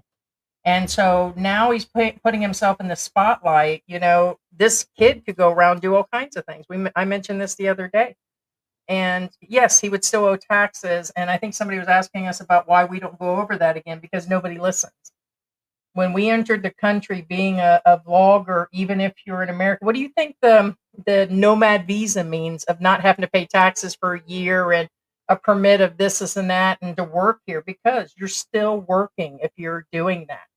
And so it's just, and it's one thing when it's a little bit, but Hugh is collecting a lot of money and giving away a lot of money. And so It could become, he didn't need that kind of spotlight shined on him. Then he went to Sunshine trying to sell a business and discussing it and put it out there that he was going to deal with it. And he just keeps on, everything is out there. So this kid's got part of the story right. And it looks like it's caught Heidi's attention. George was like, but I'm like, well, it's one of the stories out there right now. So, oh, AKA, did you guys see the widow of Mark Thornton today? Let's move on, being as we're done with the grab rant. Kat, I'm about ready to shove you inside of the box. I'll put you in a sweat box today. If you get up on this table one more time, I'm gonna tell you what. No more. No more. No. No. No. No. Here, you got your own mic. I said no. I said no. I want to hear about it. No. How come you got your own mic down there? I said no. I'm gonna punch you in your eyes. In your good eye. So hush. Hush. Okay, she's quiet. Okay, so Widow Thornton. I actually should have just covered it on Widow Thornton today. She wore his hat and she wore his ring around her neck and still wore partial black clothes. And that's her business to keep mourning and carrying on about it. But what I'm surprised is she didn't put her Gcash and all that inside the description. But she did go on about 5.5 minutes. She said she still didn't have the time to go through the comments or the emails, or she definitely did. You know how I know? Somebody sent out a mass email, included a ton of vloggers, including us, and told her that she had done all this bad stuff. Basically, it's a troll. Could have been Andy's group, could have been somebody who knew Andy, could have been just one of these random trolls, which usually it's all in the same format. And they hounded her. And she did respond back, by the way, guys. And she said, well, if I was there, you wouldn't be saying this in my face and I'm going to sue you. And she did say a lot of stuff. But the people said really stupid stuff like that she offed her husband with this, and that. And they sent this to everybody. They sent it, I believe it was to the embassy and the Philippine government. And I'm like, who takes the time to do that? Andy and his crew takes the time to do this stupid shit. But she has been through her emails, but I don't know why she hasn't. How long has it been since Mark has passed away, guys? But the whole thing is she's only got her son to take care of. She's not working. How much cleaning can you do? It's like I do 40 projects a day and she doesn't have time to get through a few emails to say thank you. That was her whole thing, is I don't have time, but thank you for your money and it means so much, and thank you for the Gcash and thank you for the money. Like almost the whole thing was about the money. And that how she turned around and said something about his son, and she keeps saying your daddy loves you all the time and all this, and that was it. She said that she was going to maybe still use the channel. Well, she's starting already. That she's going to use the channel, but it's going to be basically she's going to use it to show the son. So it won't be expat helper interviews or anything else. She's just going to, somebody says she's going to use it like a dating website is what. And the comments are on, by the way. They were earlier when I seen it. So this is probably 3-4 hours ago now. So interesting, guys. But it was the whole scene. And of course, I just had to talk about it. But I don't know why she hasn't had the time. Why hasn't she? I would eat my shorts if she didn't make thousands and thousands and thousands of dollars, that brought in. And there's nothing wrong with that, I guess. You shouldn't go on bragging how you took care of your woman or how he took care of you, and then you put something out. I told George, when I'm unalive, not a dime. I don't mind when I'm alive, you guys giving us stickers or helping with George's future funeral funds. But besides that, I mean, you guys already know we're like broke. We're not super rich. We're just like the everyday person. I'm on Social Security. George works part-time. He does the YouTube. I do some of the YouTube. we're not rich by any means. George the other day said it. Life happened. That's what happened. And so life and things happen, and I get the same for Mark. But what I'm saying is that because of who she is and the simps that were around to begin with, they're like vultures now. And the same as that off the grid Barbie with her husband sitting there while she's in a bikini and two kids sitting at her feet, literally. They send all these stickers, and so I'm sure she made a crap load of money from that. But you answer those people. I mean, I don't know how many times I've cried and legitly send messages when we've received support from people that have helped so much. We've had our support and we know about it, but I just think it's weird that she's saying that she hasn't had the time. What is she doing? What is she doing? Who knows? I ask you. Excellent money if you get all those member and support. Good for you. Yeah, but we're not. So it's where it is. We're not the right type of channel in any means. So it doesn't matter if I did my stuff exactly the way the P does, or if exactly we did it the way Paul did. We don't do sexpat stuff that brings in dating and use the advice off of everybody like that. And we don't do the simping ones that bring in that. It's me as an American woman with George, and it's always been what it is. It's a certain type of audience. And now that we've added a little bit more of the drama and put out things that are out there, like a bunch of other channels do, it's not going to draw just like the other channels. So, total a month, including before taxes, is about 200 to 300 US dollars before taxes. That's no, that's not the extra electricity like right now with all the lights on and all the equipment. And this laptop pulls a lot of juice. And so after everything, we're probably down to about 100 a month is what we make on here, including everything. So we get really sentimental about, like, Ted is sending us another Billy Buying box, and then we get things sent to us, and we're very, very grateful. And so we did the channel for 2 years before with no payment. Now these newbies are coming in and the algorithm favors right away, and they use other people's content, and they're getting monetized in 6 months to less than a year. Usually it's within 6 months. That doesn't mean they're making a ton of money either. But nice. I mean, I would see how a Filipino would find that to be a lot of money. They'd be like, oh, well, that's how much I'm making in a month. But we do everything. We're not Q. We don't pay somebody. And there are a lot of them that have assistants and they hire people. And no, we record, edit, pay for our own equipment and everything. The time we take to answer comments, the everything is a time situation. And we just don't do YouTube. We had been pretty active on TikTok, Facebook, Instagram, and so these all take time too. And then there's the management of each one of those. This is not outsourced.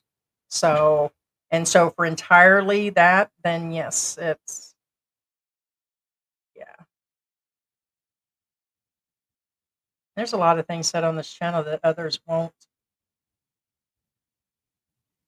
You say, I met Michael from the Philippines live. I stayed across his bar, the resort, for 4 days, and genuine guy. We heard that. Someone said that the other day, and we get that. Yeah.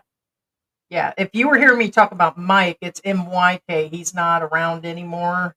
He used to join our, but as I'm to understand, yes, it seems like he was a genuine guy. We watched him when he was still with Bianca. We thought it was a little crazy him going off with a single mother. We thought the bar was a little out there and how he was going to handle it. And now this new farming deal, I haven't watched it, like that full video yet. But, and thank you again, Haichu.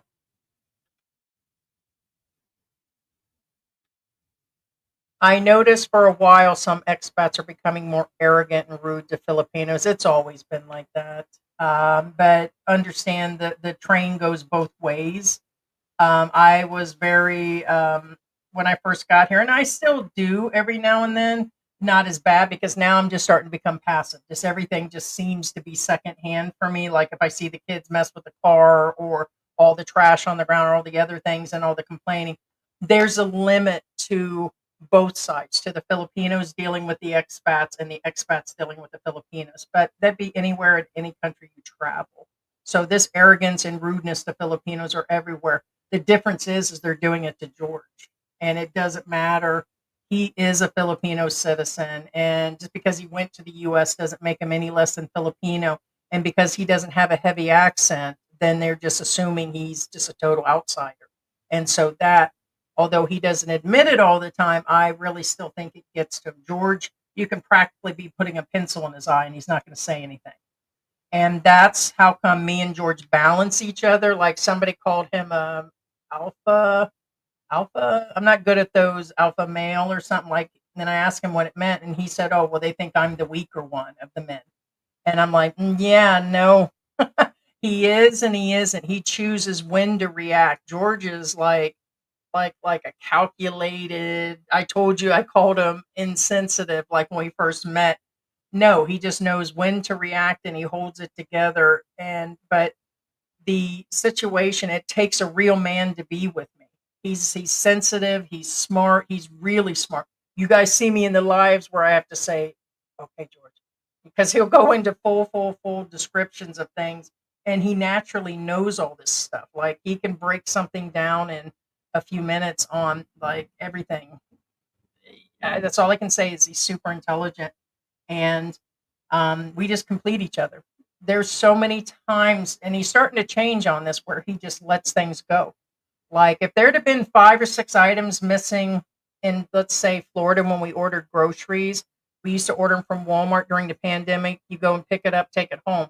He just would have let all that go, even if it was $40 worth of groceries. And I was like, George, we have to let him know those items are missing. According to George, it would have been, I'm not worried about it. It's okay.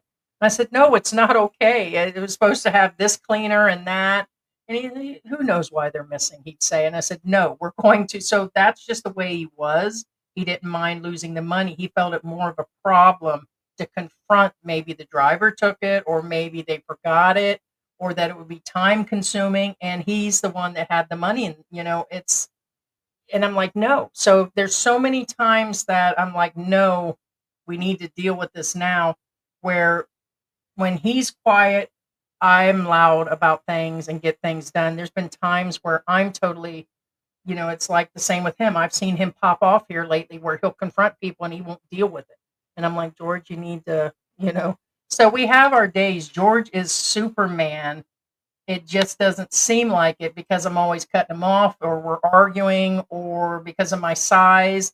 No, that's just it. What you guys see on air is not always, including the other vloggers, is not, when people get to know us in life and we meet up and do these meetups and meet and greets, then people get to know us. So, but no, it's like both ways in any country there, NH. So tell us about Geo. Why?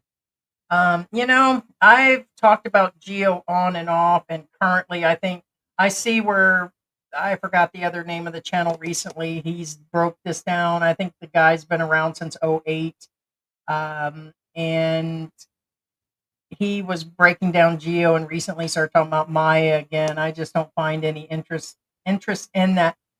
If anything that the insider over there has told me, and the other guys that are over there have told me about Gia and Maya, I think I know what really happened, and it's actually sad and pathetic. So I just don't want, to me, I can't think of, like, we try to have some sort of like angle and teaching story, like this Chad to Dad. There's a bunch going on both sides of that Filipina situation, but Gio said he wouldn't get married. He got married. He got like a tigress, and Gio is a tigress. And I think that they're both fire and fire. Like me and George is fire and ice, but mostly we find one way to melt or heat up. But I think they were just. So it's just, sometimes I'll save it for another time to pick on him. The only thing I picked on him recently was he's always talking about American women and this and that, and it's like he couldn't hold on to me even if he tried. So just, it is what it is. Hey, what is going on, Slick Rick? So what is going on? Hey, Cindy, I agree. These men want fantasy, not reality, and that's you all give. Yeah, immaturity rules. And that's what they want. It's I don't know. We thought we had it in the bag for being a female Filipino that knew the country. Then we got here, and this is the most toxic expat country I've ever been in. Majorly toxic, and they don't want to hear that either. It's toxic. I've been to Europe, I've been to the Middle East, and this is the worst.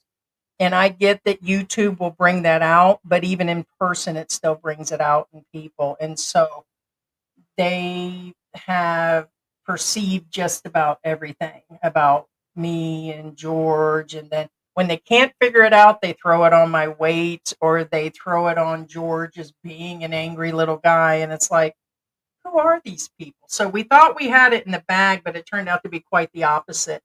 I got frustrated in the beginning. You guys see me pop off one day. I don't know how long you guys have been here.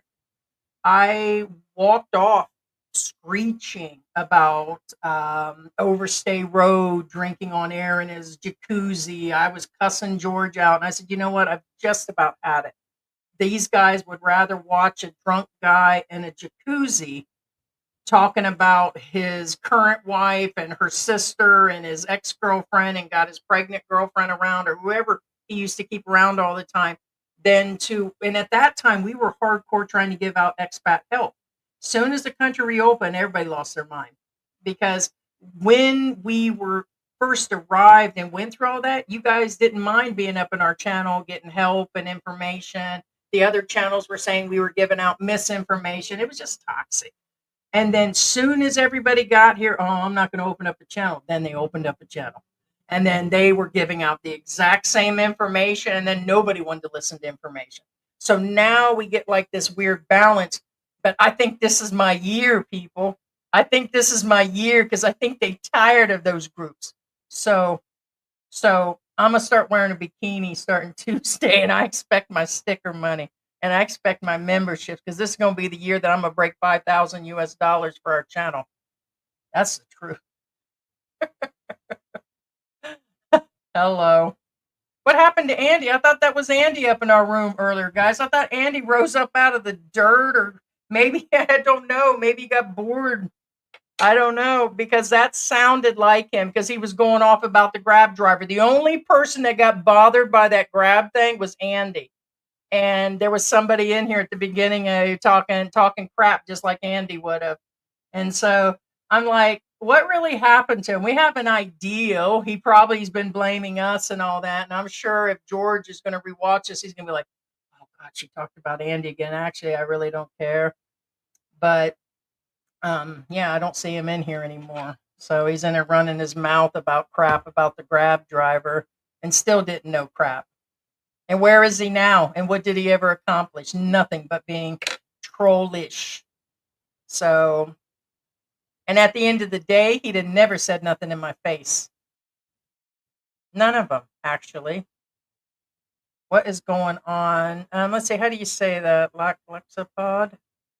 So, hey. Greenland wants to leave Denmark and be under US rule. No, it doesn't. I don't know where they said they do not. And Denmark definitely says they're not going to give it up. I don't know.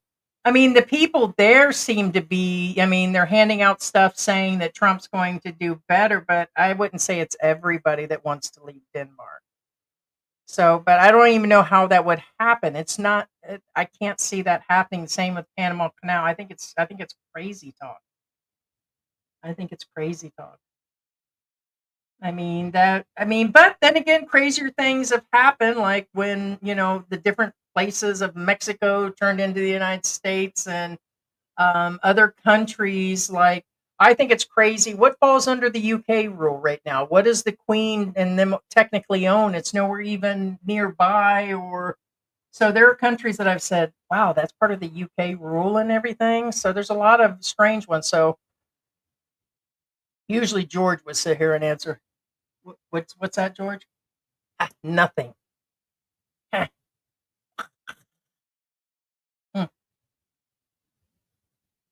I'm gonna bring Chosen One on here. Chosen, we need to hook up. I did talk about bringing in guests and stuff, but I don't know. I kind of like running my own trap here and no George filter.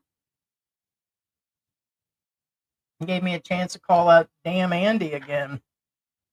Come out and get me wherever you are, Andy. I'm surprised. Anybody else? I know there's some Andy people in here. Wasn't anybody else surprised he didn't come out of the woodwork for this Mark Thornton thing? That was like his whole spiel forever till he turned on us.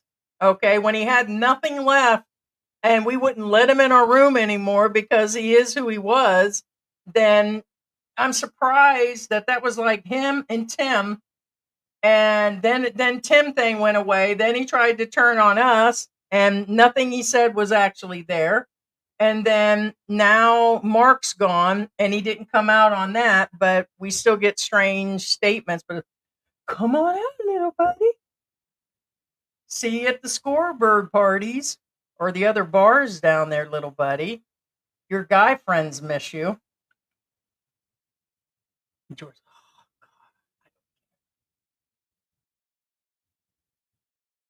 because we can just remove the YouTube channels. It could just be me and you at the S&R grocery store.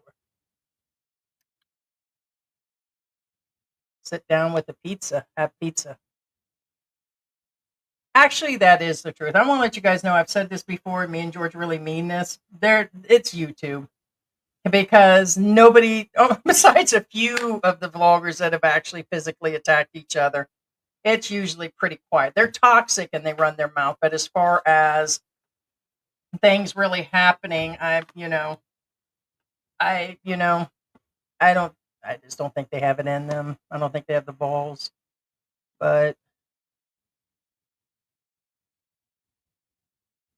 I can't wait for my president to get sworn in. I'm telling you, what a day. A felon as a president. You guys picking on Heidi. Who else is? There's all kinds of celebrities that are felons. It's amazing. But nobody, it's weird based on status and who you are and people getting into the crazy situation. But Greenland, Canada, and the canal, we need that. There it is. I think Greenland would be pretty cool. Still think it's crazy talk, but George said it was crazy talk. President Trump is best for America. I'm from the UK. Even we here love Trump. We can't wait for him to be sworn in. Compared to what's been going on, I would have to agree. So let's put it this way. I think that's what I was trying to say earlier. You know how he's got all these crazy ideals and he just says things? I think he's going to get things done. Yes. I would rather trust him than what's going on with the other parties. I think that's going to be my year this year, is I really think people would rather listen to all my craziness and me just being, like I am. And that's why we attract a certain crowd or people that are realistic or living in the real world, that they would rather hear stuff than to be coddled by these other channels that are. Today I'm going to talk about how and why I rented my apartment coming up, and they're doing all this stuff, and it's like, I can't see it, man. Not only is it sickening, sweet, partial lies and deception, and it's just too much. I would rather have somebody like Trump that says the crazy stuff than it's the information that I would want out there than the other stuff. I don't know how people, not that like the Filipina Pete. I like the P to some extent. It's just too scripted, too unreal.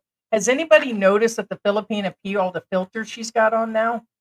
Like, George had to actually look at the beginning of her video on where she said she was part of a tribe here and the Juarez, or George is like, what the?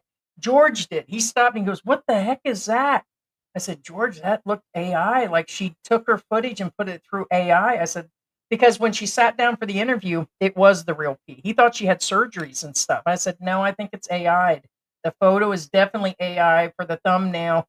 And we've used some of that. We have used some of the AI stuff, like for the thumbnails, where it like removes blemishes and all that. But we don't try not to change like the whole, we don't put it in the video itself. That first section of her video with the nature scene in the back, that was pretty much all AI. But who knows? I just can't handle that. I the only time I want to live in reality, like that type, is like if I'm having a bad week, or like when I had my surgeries. Like I've had several surgeries. I like to watch old shows or certain sci-fi stuff that takes me out of my, I said out of my gore, but it puts me in a different place where I want to live in that unreality. I don't want to watch a Filipina P to be in some sort of unreality about her describing her Walmart trip, how these things don't exist in the Philippines, when it was a bunch of bullcrap. And we had a whole falling out with a bunch of her white knights and other people saying, well, no, those TVs and this are this. No, they're not. Her stuff is going to be super. Ugh. So I'm on a roll today.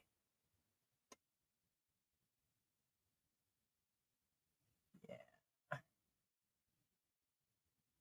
Hey, James P. U.S. politicians are crooked liars, and that includes Trump too. He tries to say he loves the country as a sales pitch, but when he has to fix something or get us out of a bind, he's oblivious. Well, and here's the thing: I would say that about all countries. The Philippines is doing the same thing. The California fires are doing the same thing. Look at all that crap, and now all the blame is going around on them fires and not enough water, and then people don't know the cost and what it should have been, what would have been, and now they're just going to be looking for people to. God, I wish I could say a lot more stuff. You guys have no idea what the words that I want to say. They're going to be looking for somebody to string up over that situation. And I don't know anything about the mayors and Newsom. I understand this Newsom guy ain't worth 2 cents, and the mayors and everything. They're not handling it right. But all of this, I think it's like that everywhere. And I do feel that Trump is a super businessman, and this is so much about business and what's going to happen on the outside. I mean, I'm going to tell you what I'm seeing through the eyes of a bunch of people, and I think this is all about. George says this is a business deal he's trying to do right now, and then he's going to try to use it against other countries to bring in more of this, and that. And it's not going to be about what they're going to do for the people. It's going to be about where he's making money somehow. But so is the current president. You guys can just forget about any politicians. Best thing you guys can wait for now is a total apocalyptic situation, and everything goes down. The internet, electricity, everything. We all start from scratch. That's what I'm waiting for. That's where Heidi fits in, because I'm gonna let you know I'm a scrapper. I'm a scrapper and I'm a survivor. All this internet crap of talking crap from a distance, and not living your life and in other people's lives. When all that happens, that's where I'm gonna start winning, because I'm gonna tell you, I'm a real life person. Just, I mean, that you just gonna have to be about it. All this stuff that's going on right now, and people living through the internet, and it's coming. It's coming. I'm just letting you know. That's where I come in. That's where I come in. I think all the countries, the more I travel and the more I understand, and now I've lived, here for X amount of years, and then living in the United States, the grass is not greener on the other side. And I would have believed that, because I only lived, visited short terms or been somewhere a couple weeks or a few months.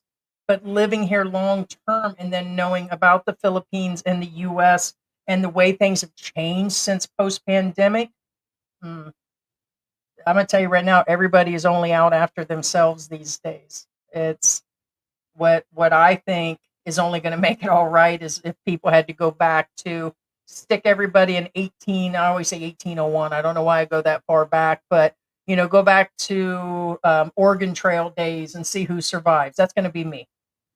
That's going to be me. Everybody goes on about the Filipinas this, and the American women this, and the Western women that. Yeah, but can you really survive? And I'm going to tell you right now, you guys would be wanting to line up for this one. If all of a sudden everything went down, you guys would be down here at me and George's door. That's for sure. George is a survivalist. I am, and I'm not saying that we're the only ones. What I'm saying is, even though there are Filipinos here that have been through hard times, so have I. But a lot of these new modern ones that are under the age of, say, 40, they're not. They only know to be on their phones, and they only know to do this. And there's George, like George says, it's a whole different group of Filipinas now. Filipinos, Filipinas. So no, I'm yeah, should have named this Apocalypto.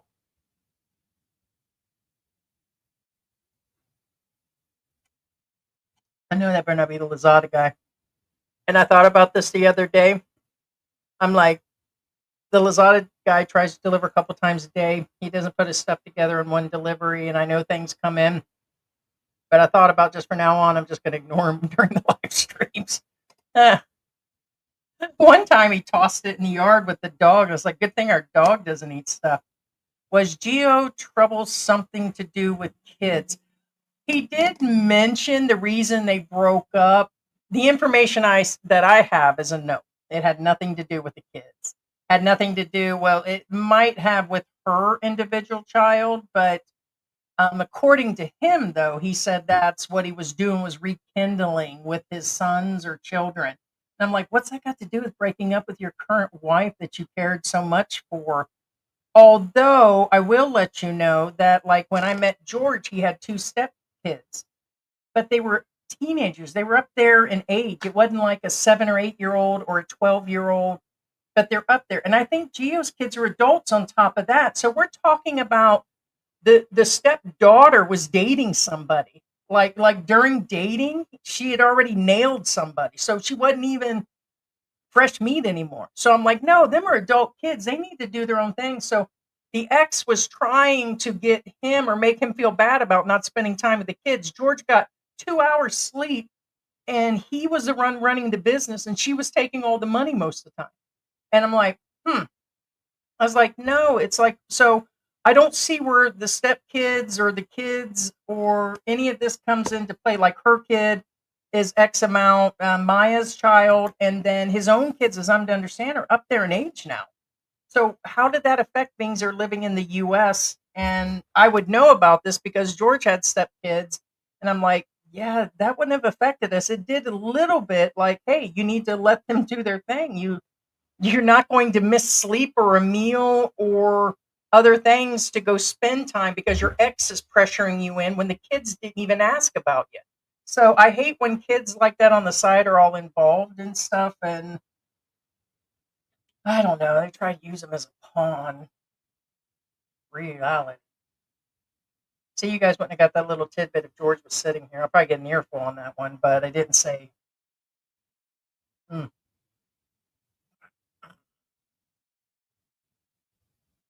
Eh, Shopee is good. Cash on delivery, but I feel bad for the delivery drivers. It's a hard job. Yeah. And here's another thing about the Shopee and the Lazada. It's a tough balance for doing the tips because Asia is not a tipping culture, but with the new generation, it has become a tipping culture. And we tell people not to over tip, but then sometimes even we do it. Like it's hard when we see like the guys in the back kitchen and then the cashiers, and so we try to put a little bit more money in the jar. But then again, it's like it's a tough thing on the tipping culture. When the delivery drivers come in the United States, we don't tip them. Not normal. Now, if we had the same Amazon driver like we used to get them like a gift basket, like literally a basket of different things. Like when we do these bags at the end of the year that we gather up to give out to people, we've given them to both of our drivers that come. And in that case, it's kind of hard to determine a tip. So we do probably 50% COD, and so, like, we have an order now. Like, I just ordered another fan. The reason being is the little rubber stopper on the inside that clips on actually came off, and it won't stay still. It vibrates and comes loose. I can't. It's one of those inexpensive ones. So I now have the money set aside for him, and I think it'll give him like a 40 peso tip. So if we're rounding it up, then in that case, then the guy usually gets some sort of tip. But normally Filipinos will wait for their change. So they're always trying to give us back the change and we just tell them to keep it. But like our neighbor, they take back the change every time and walk away. So it's a tough call. And look at this. Speaking of which, this was meant for the delivery driver today. And it's just randomly sitting here. And I told George, I said, because like sometimes if we just get like something local, we just do like 40 pesos. And I said, well, beans, I just gave a 40 peso tip. I think it's Sunday. I'll give him a bigger tip today. And then he cancels the order. So I'll give it to the next driver. Now, to a Filipino, 100 peso tip on, say, 1,100 pesos worth of stuff delivered or food or 1,000 pesos, then, when we give them 20, 30, or 40 pesos, they're really grateful because they're not used to it happening all the time. But it is a hard job. And I do keep that in mind. That's why Andy put that stuff out. And I get why Andy would go at that angle because he doesn't like anything else about us anymore. And it did look bad. That's why George didn't want to talk about it. And it's not because he knew he wasn't wrong. We knew that he wasn't wrong. We just weren't going to talk about it because Andy had poisoned the whole situation about it. And because I told him, I was like, well, maybe we should talk to the guy again. He goes, no, the guy was a bad driver. He shouldn't be talking to people that way. He was super rude. And he called George all kinds of names, was cussing him out. It's like Andy didn't even see the whole thing. He went down there and talked to the driver. The guy went all the way down there just to talk to the driver, to talk smack. Who does that? For what purpose? And it was like, most of them do behave themselves and stuff, but they work hard. I get it.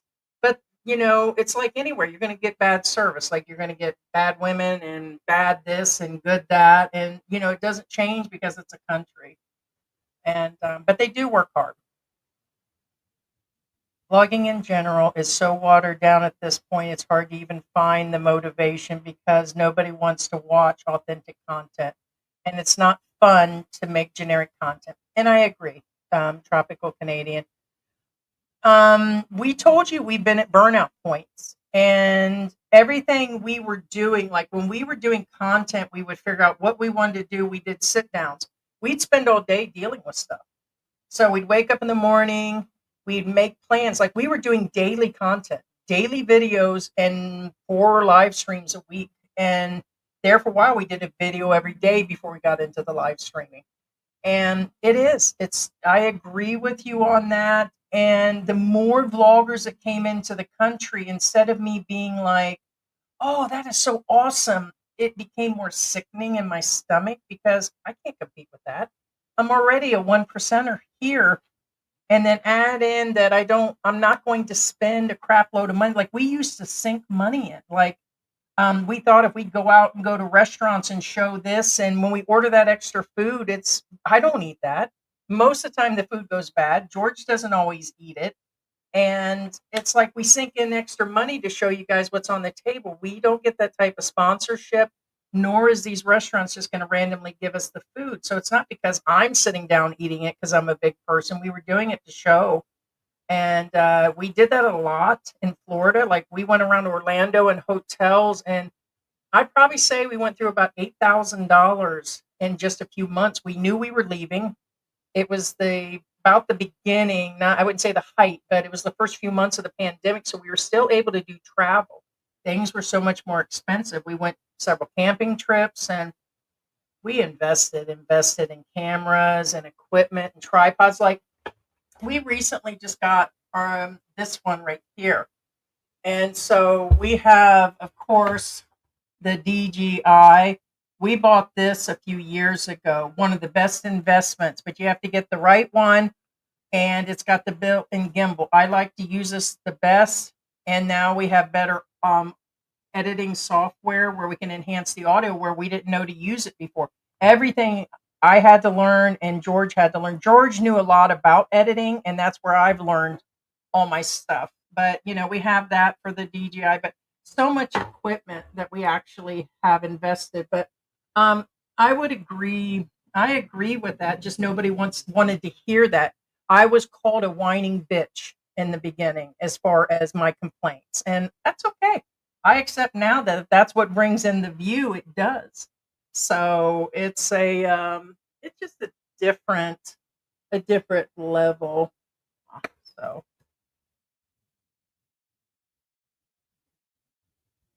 so it's hard to do that, and now there is so much watered down content, and now it's really crazy. Like I just seen somebody copying Paul almost word for word, everything for everything. Use the hand gestures, the same openings, the same closing, same topics. And YouTube recommends you do that. So they will say, hey, whatever's popular, that's what we've been flowing with. Oh, there's Heidi and George doing drama again. Why don't you guys get your own content? It's like, because it's what's popular.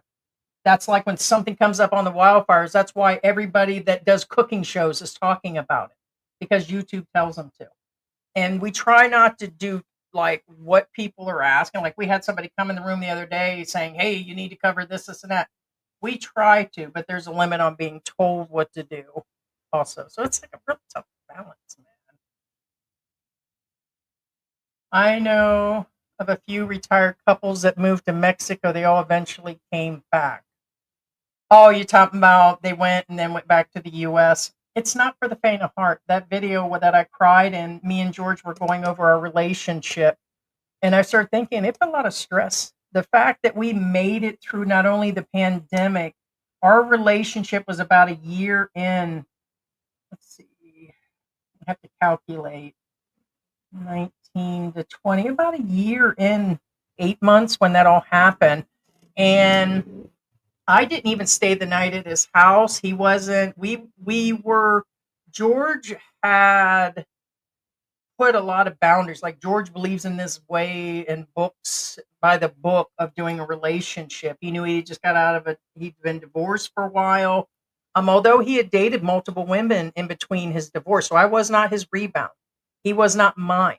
I had dated a man that was, trying to think of how old he was. At that time, I think he was 74. So the man was like 34 years older than me. He was a book writer. He's a Canadian guy. He owned one of the professional football teams, and I didn't say NFL. Somebody tried to say, "Oh, she said it was an NFL team." No, it was a professional Canadian team, and he owns several properties in Sarasota. He has a cabin that I've been to in Canada, and he was very intelligent. That's what I fell in love with. Everything I paid for on my own. So if I cooked him food, I didn't like ask for any money, and we've been dating for a few years. I brought my own alcohol. I didn't drink the alcohol in his house. I felt, I took care of everything. Didn't ask him to buy me outfits when we went out somewhere that was dealing with an engagement or something for like his life that was going on. I always took care of myself. The problem came in is that he had widowed 7 years before, and there just was going to be no further commitment. And I'm not that person to just hang around. I tried, waited, and nothing happened. So, and then right after that, I had run into George and his 7-Eleven. And I thought George was like, he had all these cars outside and he had employees, but I didn't know they were his employees. So I didn't know what was going on with George. He just looked like a big stud muffin when I met him. And I joked around. You guys see how we had like the chemistry in that last video, and he was like that inside the store. And I was like, "Well, here's my number. Give me a call." And I didn't think he would call. It was just a random. I usually don't do that. And then here we are. So 6 years later. But as far as Mexico, that was rough. I know I digress on this. It was rough. Um, it was okay once we got to where we were and we lived in a small town.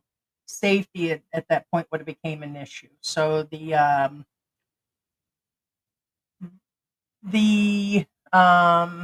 I can't say the word, but anyone living in Mexico would know. And if you're in the mountains of Mexico, there are issues out there. So um, nobody really messed with us. It was such a small town, but I didn't want him to be a foreigner and me be a foreigner. I liked the thought that we could still go back and see family, but even driving out of that area, the roads had potholes the size of almost our car. It was like no joke, large potholes. The roads were so bad that even the season of a driver as I was, I could not even imagine going to the next town is how bad the roads. It took two people like to watch out for like potholes. You wouldn't dare drive at night, and it was just that bad off. So, but safety, I feel way safer here. And the people speak English way, way better. I could hardly speak to anybody there, but the prices went up. I didn't expect it's still low here. Believe me, don't get me wrong on it's cheaper than the United States, but I still, when we left a couple years ago, it was really inexpensive. So, yeah, Geo split, right? Because it got to be the toes. I know. They got like whole sites on that stuff. Cats be like, you don't mean it. I know you love me. Love me now, right? This one's a trip. So the cats we're down to are super, super needy. Like we decided who we really wanted to because with my lupus and my skin always breaking out, and like cats all have different fur. Like we had poor Jack. He was our original cat, but he's got some weird fur. Some male cats, especially, have something, and I was just breaking out every time he sat on my chest. Like he would jump up on try to sleep in the night, or when I was editing, like I just have a rash all of a sudden up my face, up my neck, and I was allergic to him. And I wanted to hold on to him so bad, and I just had an allergy. And he was the first cat we ended up rehoming. And but the other one's like the blind one. I don't know what it is. I get cats want the attention, but this one's overtime. Like, and then if you don't give her the attention, she's like a 2-year-old. She plays with the tablet. She plays with the monitor. She jumps up on the table, and she's not after things on the table. She just does what she just does, and she's I don't know, George says she's a little asshole. but, but we do like the animals. I said I like animals better than people. So, and I think a lot of people are attracted to our channel for that reason. Is that I God had given me some sort of sensitivity for animals and people. I do worry a lot about people. I worry about the world, and I think about even Andy Omar. Like right now, I'm like, where's Andy? Is he really okay? And I feel like it's a curse and a blessing.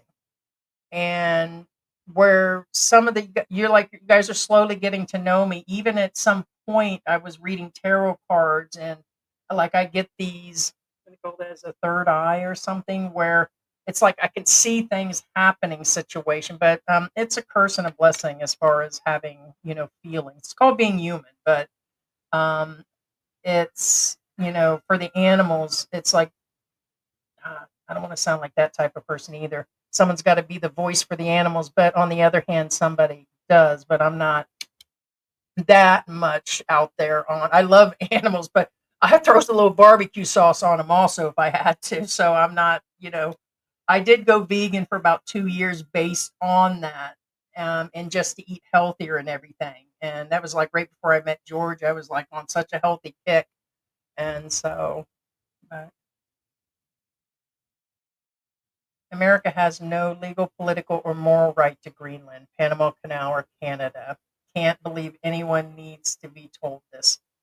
And that's, I think, yeah, it's way out there. I mean, I get it. And it's not like when, what all belonged to Mexico at one point? California, Texas, and how all that got sold off and everything. I could see back then, but I don't see the point now. So, like George said, it's dealing in business, and he's only trying to it's always been about business. It's about the president here. For those that haven't been watching some of the news, they're talking about throwing Sarah Duterte out. Usually we don't get in politics, but she's about ready to be out as vice president. And he was even talking about martial law again. Well, that's how his dad started out. So then it kind of makes the world nervous again. And then all this money disappearing. It's never right about politics. That's why my grandparents used to be heavy duty in politics, but they've been gone for many years. But this is like back in the 80s and 90s when they'd read the front and back of a newspaper. My grandfather would spend hours reading a newspaper all day. No TV. They watch one or two Jeopardy shows at night and Wheel of Fortune, and then it's to bed at 9 o'clock. My grandparents had like a way of life in their retirement, and it was beautiful and scary at the same time. I remember when Windows 95 came out and it went right into 98 when I did tech support and I helped people fix computers on air.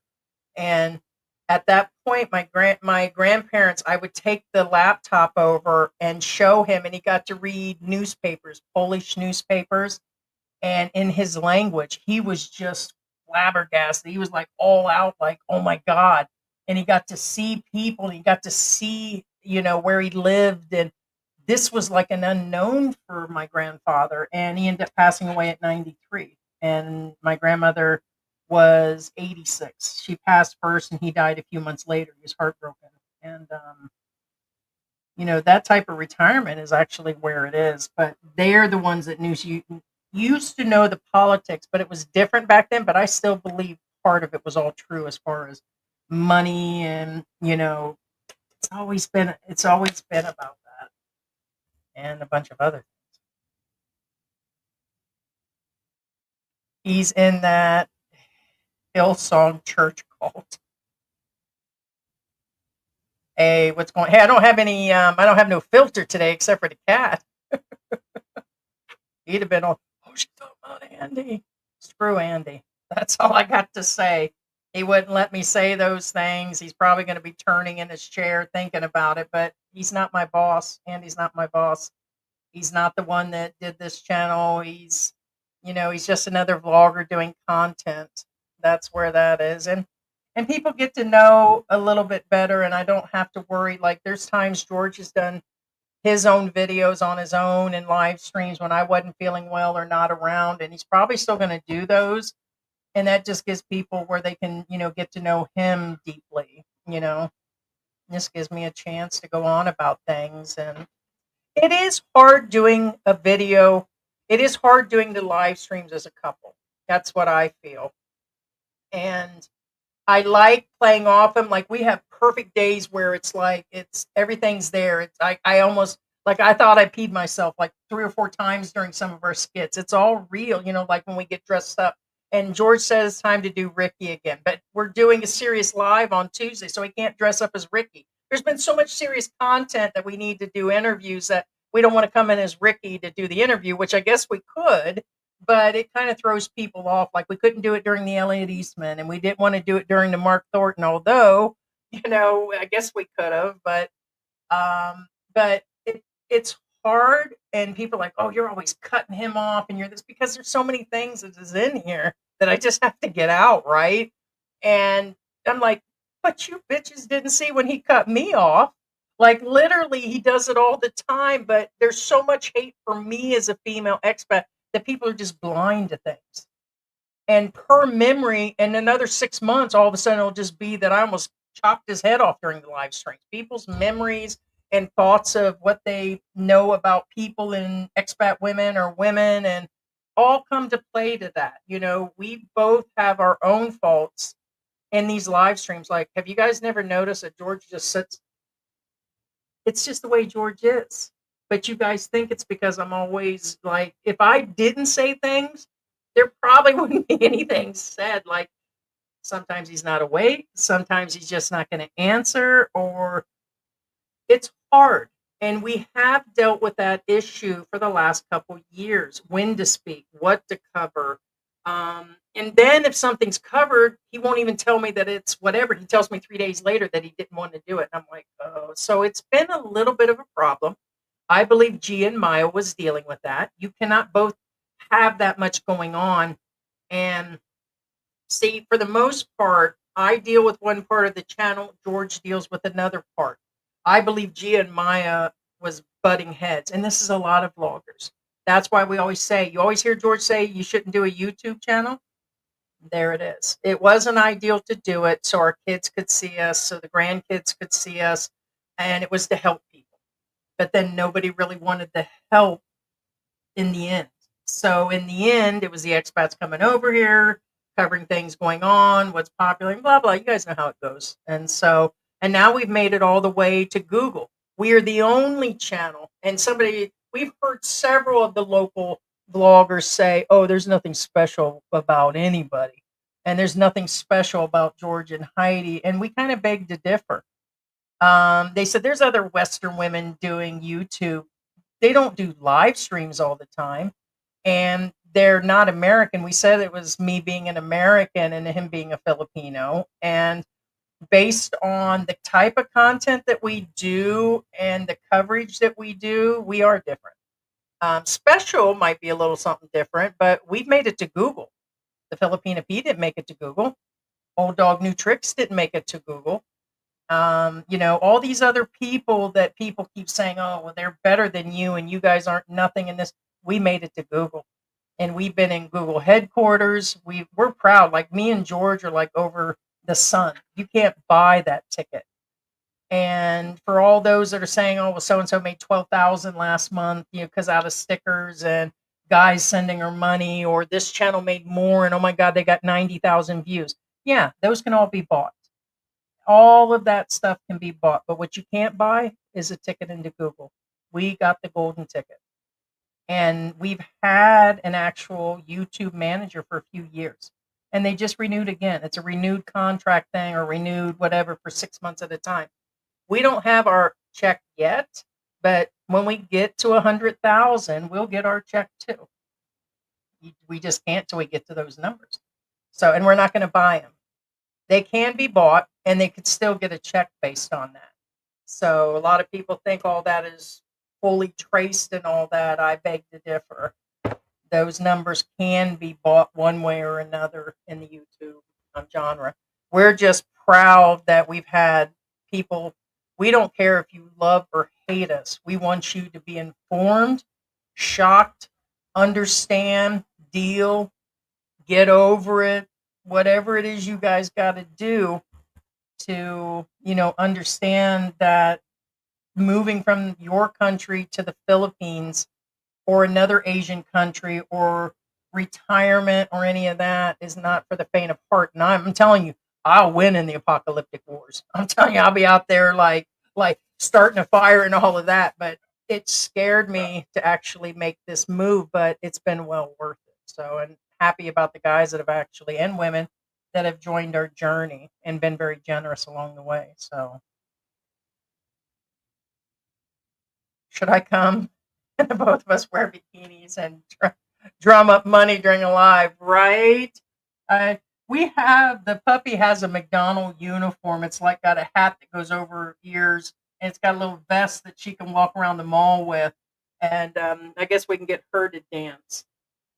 Oh, she's sleeping. Let me see if I can. Let me see if I can. There's Puppy Doodles. I guess I can wake her up. Mary, are you awake? Oh, you are awake. Hi. Hi.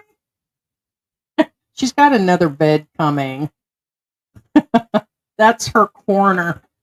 That's her corner that she's okay. She's got like dog bed, like right here. This is the cat bed that stays here at the end of the couch.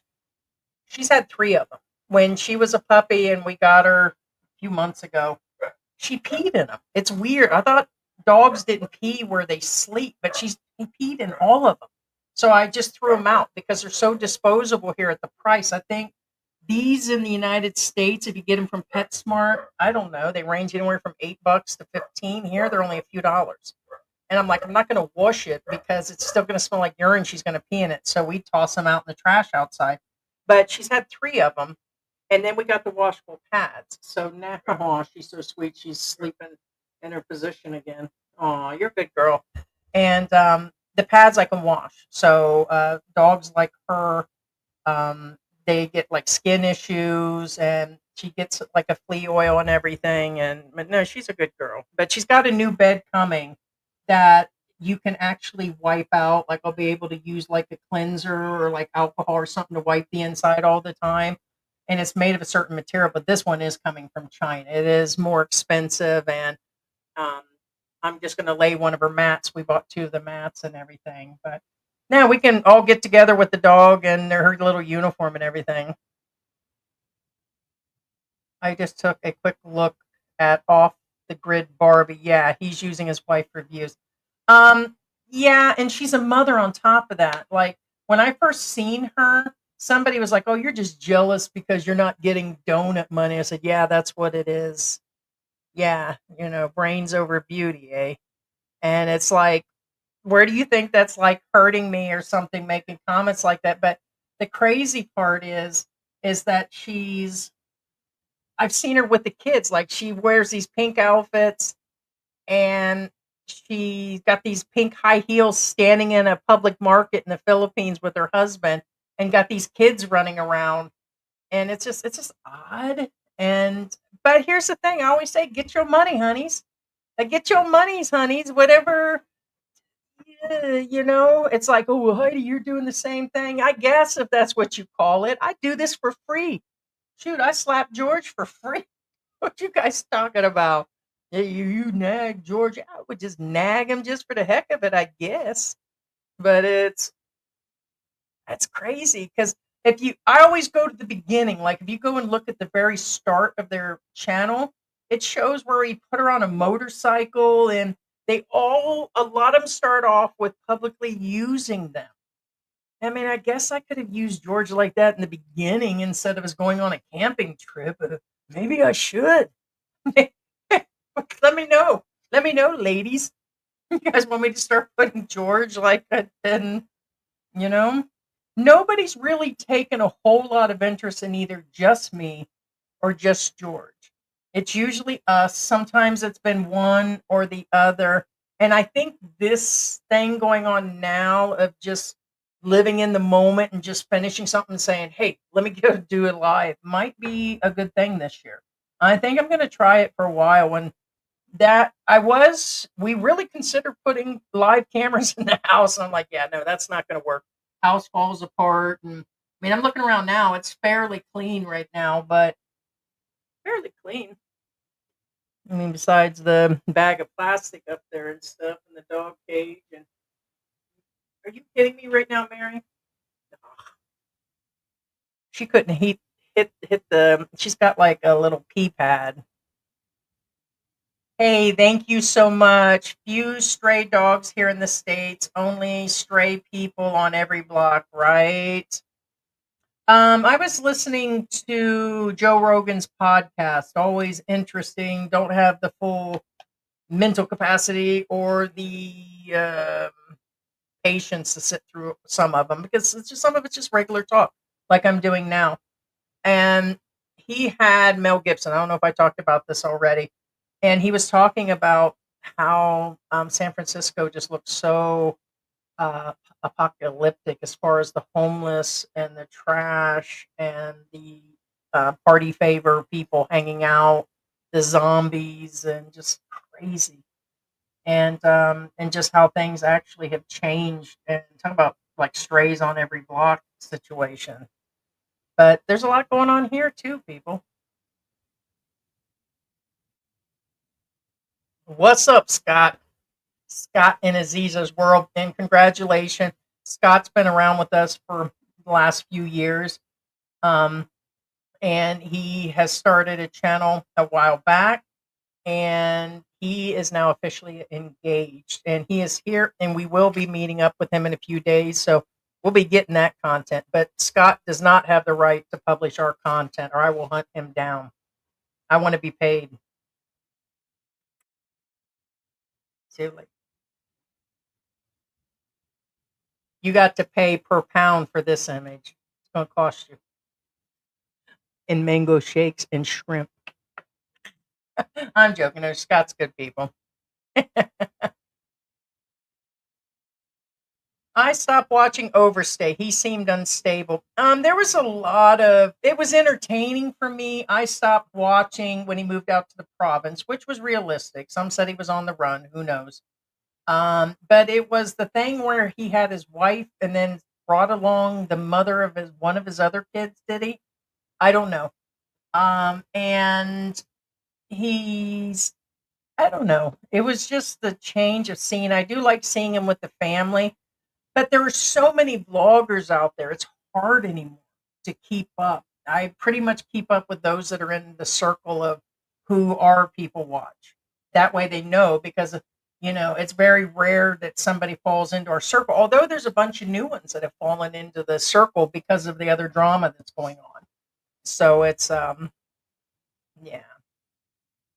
Overstay is a happy drunk. When he went home to visit the family, they treated him like an outcast.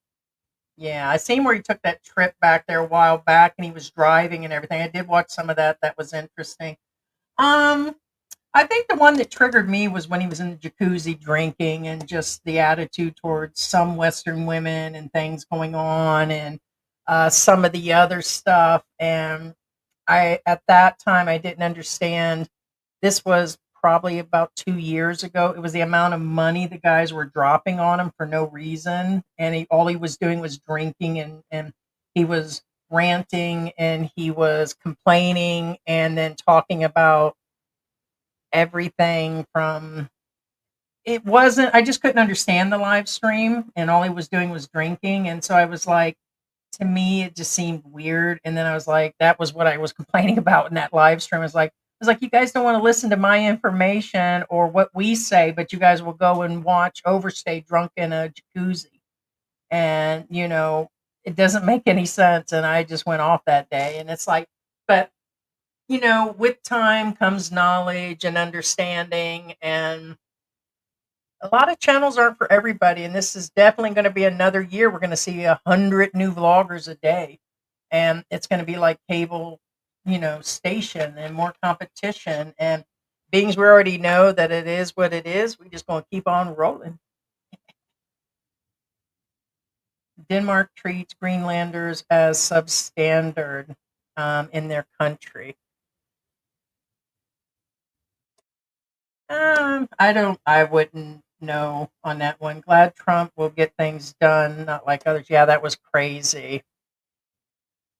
The world needs Trump right now. Hey, Doc M, what is going on? We have not seen you in a while, so don't know what the hun's about. Hey, Gina, what is going on? Sorry, I'm a little bit behind. Escape to New York with Snake Plissken, right? That's what I'm waiting for, Gina. I'm telling you, that's what I'm waiting for. Let's see who survives at that point. Let's see the trolls and the people that roll on the internet, because I'm gonna tell you what, it's like good afternoon, because we'll see. George knows that. You should have seen me in New York when a waiter tried to give me service water. Oh my God, that wasn't pretty. So no, it's down to, I just think things the way that it goes through the internet is realistic but unrealistic at the same time. And I don't think they really function in the real world. It's the only way they can. AKA Andy Omar or some of these other troll channels, or I can do both. I'm pretty much who I am. And I think there are other things broken about the channels, and a lot of them are just out for the buck. And I feel the ones that aren't and claim they're not, they're after other things like attention, or they're out after acceptance. And it's like, you know, I don't know, it's sad and at the same time, just truth. And so nobody wants to hear the truth. No one wants to be confronted. And, you know, what is it George said? It's not the you can lead a horse to water situation. He said it, I think his mother told him, and I believe, was it, he said, I have to think about this. My mother said that the hardest people to wake up are the ones with their eyes open, or is it with their eyes closed? I don't know, something like that. And that's where we are, and nobody wants to. And then add in that he's a Filipino, which a lot of guys come here with attitudes that, oh, my woman was hurt by a Filipino, or can't get a divorce from a Filipino guy, and Filipino men were no good. That's why I'm here to rescue the women kind of attitude. The men get a raw deal. Then you add in that George is educated, comes from a good family, and that he married an American woman and then came over here. It just kind of added to me just being a big, loud American woman. And so it's been like a uphill battle. And for the first few years, I fought George on it. Like literally, there would be arguments, and he's like, And then the other day I had an epiphany, and George goes, "I'm glad you finally are seeing that." I said, "Yeah, because it's kind of come down to expectations versus reality." And even though we're only almost 5 years into YouTube and social media, it's like we're still seasoned enough to see that all these newcomers the last few years are just that. And that's why I mentioned, Escape to New York, or we'll see where all the stuff falls out. Apply all your stuff, and because a lot of them are just copying other channels. I don't think a lot of them have really experience. And have we talked about things that we didn't experience and it was based on because something was in the news? But yeah, of course. I never went down to Mindanao. I'm not an idiot. Why would I? I mean, and why would I?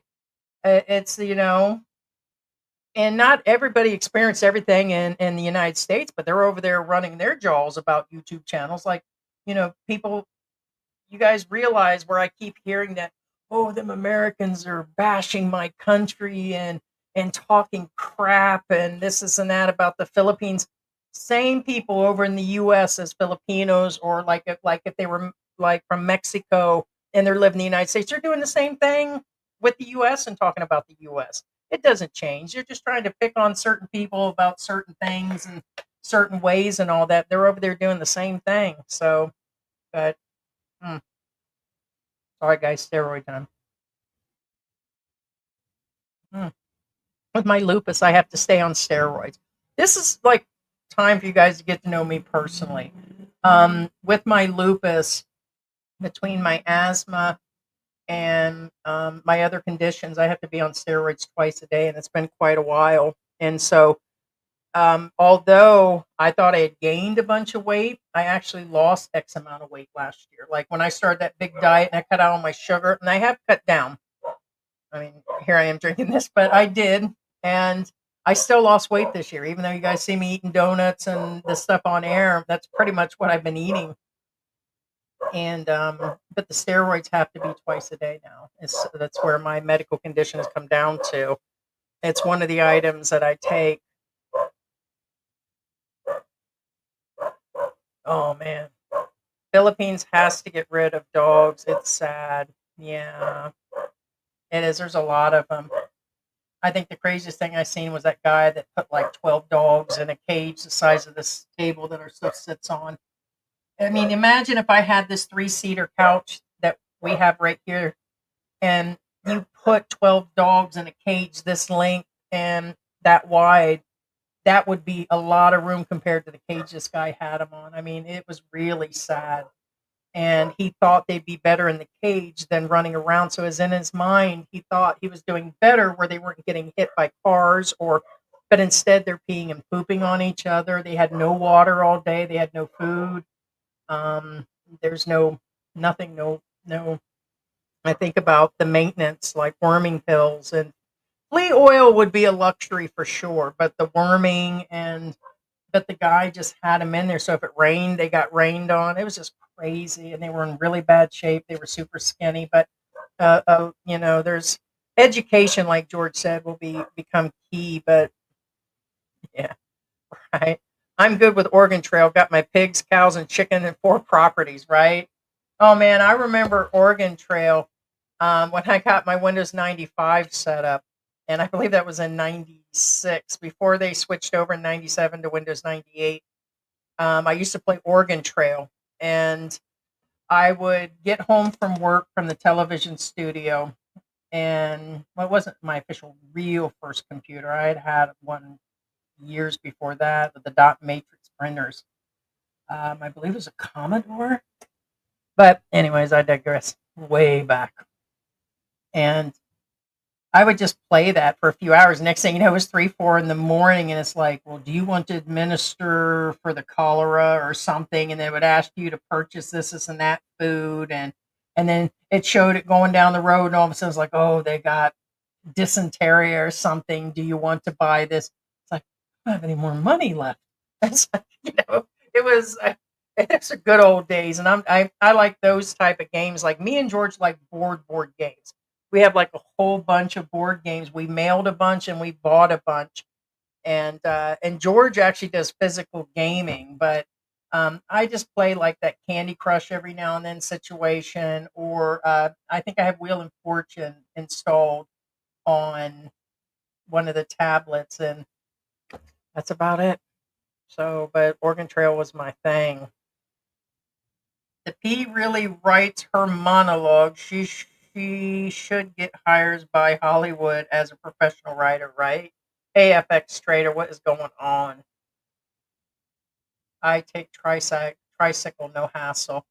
Yeah, for me that would be hard. I mean, I have, but there's expats in way better shape that still can't get in and out of them trikes. They're so low to the ground, and I am 6 foot tall. So I'm really tall and really big. And you guys have seen me inside of a trike. It's just not comfortable, and I don't like sucking the the tail fumes. Even George, with him being Filipino and really gets out there all the time, he'll say that he's like, it's just horrible out there on those strikes. And I said, yeah, they are. So he likes to get out there and get on public transport, even with a car and our e tricycle that we have here. He still gets out there and gets on different things just to go out and do recordings and stuff. So, but it is a way of life. I definitely understand that. Hey Lou, unexpected live stream. Awesome. My Friday night is completed. Hey. We're still going to stick to the regular ones. And George was only supposed to join, like, if he usually, when he hasn't joined, he's been asleep. So our agreement at the beginning of the year is, hey, if you're sleeping, you're sleeping. If you're out or whatever, then I was to do the other live streams. But I believe it was Tuesdays he was available, and but I just decided to start doing them like now. For those that missed it, the Grab, being we are 2 hours and 40 in, the Grab driver, I ordered groceries, so I spent, and a lot of people call crap on it, but usually I order, I don't know, about 2,000 pesos worth of stuff, and I'll get like 12 items, 14. But I usually don't have a list down. So you go through and you search the items and all that and what you're going to get. Then you get it all in the cart. Okay, I was about an hour in doing that. I'm doing multitasking, so it takes me a little longer. So I might be in doing something with YouTube, dealing with the animals. I just don't sit there the whole hour. So just with everything going on, I was about an hour into completing all this. I completed it, but I went to there's different stores for the grocery and on there. And when I actually started doing that, like one was still closed at 10 a.m. or it was like 9:40, and it says it wasn't open. It is Sunday here. And the other one, you said Friday? My Friday night is complete. Wait, what is today? It is Sunday, right? No, yeah, you got me questioning myself. Are you messing with me, Lou? It is Sunday. How's it Friday? Lou, wake up. Maybe Saturday for you? Yeah, it'd be Saturday. So that means SNL is on. Now get me some of my skits off of that one. That's where I'm going to script stuff. But so basically I tried that, it wouldn't let me go through the list, and I had a list in there from the day before, so then I had to start all over again. I did try to order directly from like SM and some of the others, but there were no openings for a few days. George is gone. I was going to make certain things. I was going to make like Filipino pasta, and I wanted to make tuna wraps. Like I was going to make like tuna with cucumbers. I was going to make a slaw and everything. And so I was making plans. So I just started going through this list. Okay, it is cheap. It's better than me going and standing for hours. And we do manually go. No openings for a few days on deliveries of that. So then I get through all that, and I'd already tried that, and I'm in all of this, right? And then I placed the order about 45 minutes in, which they claimed it would be there in an hour. And there was no express on this one, I told earlier. And then all of a sudden, I get this cancellation. It said delayed, delayed, delayed, filling order, filling order, filling order. And usually, if you try to pay cash on the weekends, they cancel on you. They can cancel like your rides or the food that you're going to deliver. And I was told by the drivers, pay by credit card or pay by Gcash. And we already have some sort of alleged priority from paying their monthly fees or whatever. Been ordering for years. They canceled the whole freaking order after all of that. And I know that seems petty, But most of the time, their items are out of stock when you go to the store. And then it's always out of stock on, when you do it through them. They charge the service fees, which are low, by the way, the ordering fees, the delivery fees. It's kind of like the United States, but at a Filipino level. So then in all of that, they canceled. And it said driver canceled your order. I said, how did the driver cancel my order? He must have been on his way and either seen it and then canceled. So they tend to accept them. And then if they're just sitting there getting gas or something else is going on, they just cancel. So the whole order disappeared. No reorder, no nothing. And so it had like a 200 peso or 150 peso like offer, like delivery and something else. Is the whole thing, which is only a few dollars, guys. But it's the whole idea and thought of it. No way to reorder, no way to re-add it into the cart, nothing. And it took me another hour to just put everything back in that cart again. I'm like, well, yeah, by then I could have walked across the street and at least tried to do it manually. I could have ordered that grab, but there's been a big complaint in the Angel City area, especially that's what the drivers are doing these days. They're canceling on everything, picking people up, deliveries, everything. And we had our own incident. I told you guys about that incident with George where the driver refused to give the food and that whole deal went down and the guy was rude and George goes, it was about a customer service then. Then he called me, inconsiderate and conceited. He called him everything that day. And he really went off on George thinking he was just another expat. And he's not. And he was just getting disrespected left and right. I thought George was going to knock him out for sure. And he said he just had it. I was like, those your people situation. And usually George has the patience of a saint no matter what. I mean, with me, he has to have it. He's just got to have it, period, to be in the Philippines. And they canceled. And so no way to re-add it. So now I'll try again tomorrow. And there went the lunch. And so here I am sucking on a coffee, but at least I can control the sugar in the coffee. If you guys order drinks here in the Philippines, they don't know what it is. Even if you tell them 50% sugar or 25%, that's like 12 or 15 tablespoons of sugar.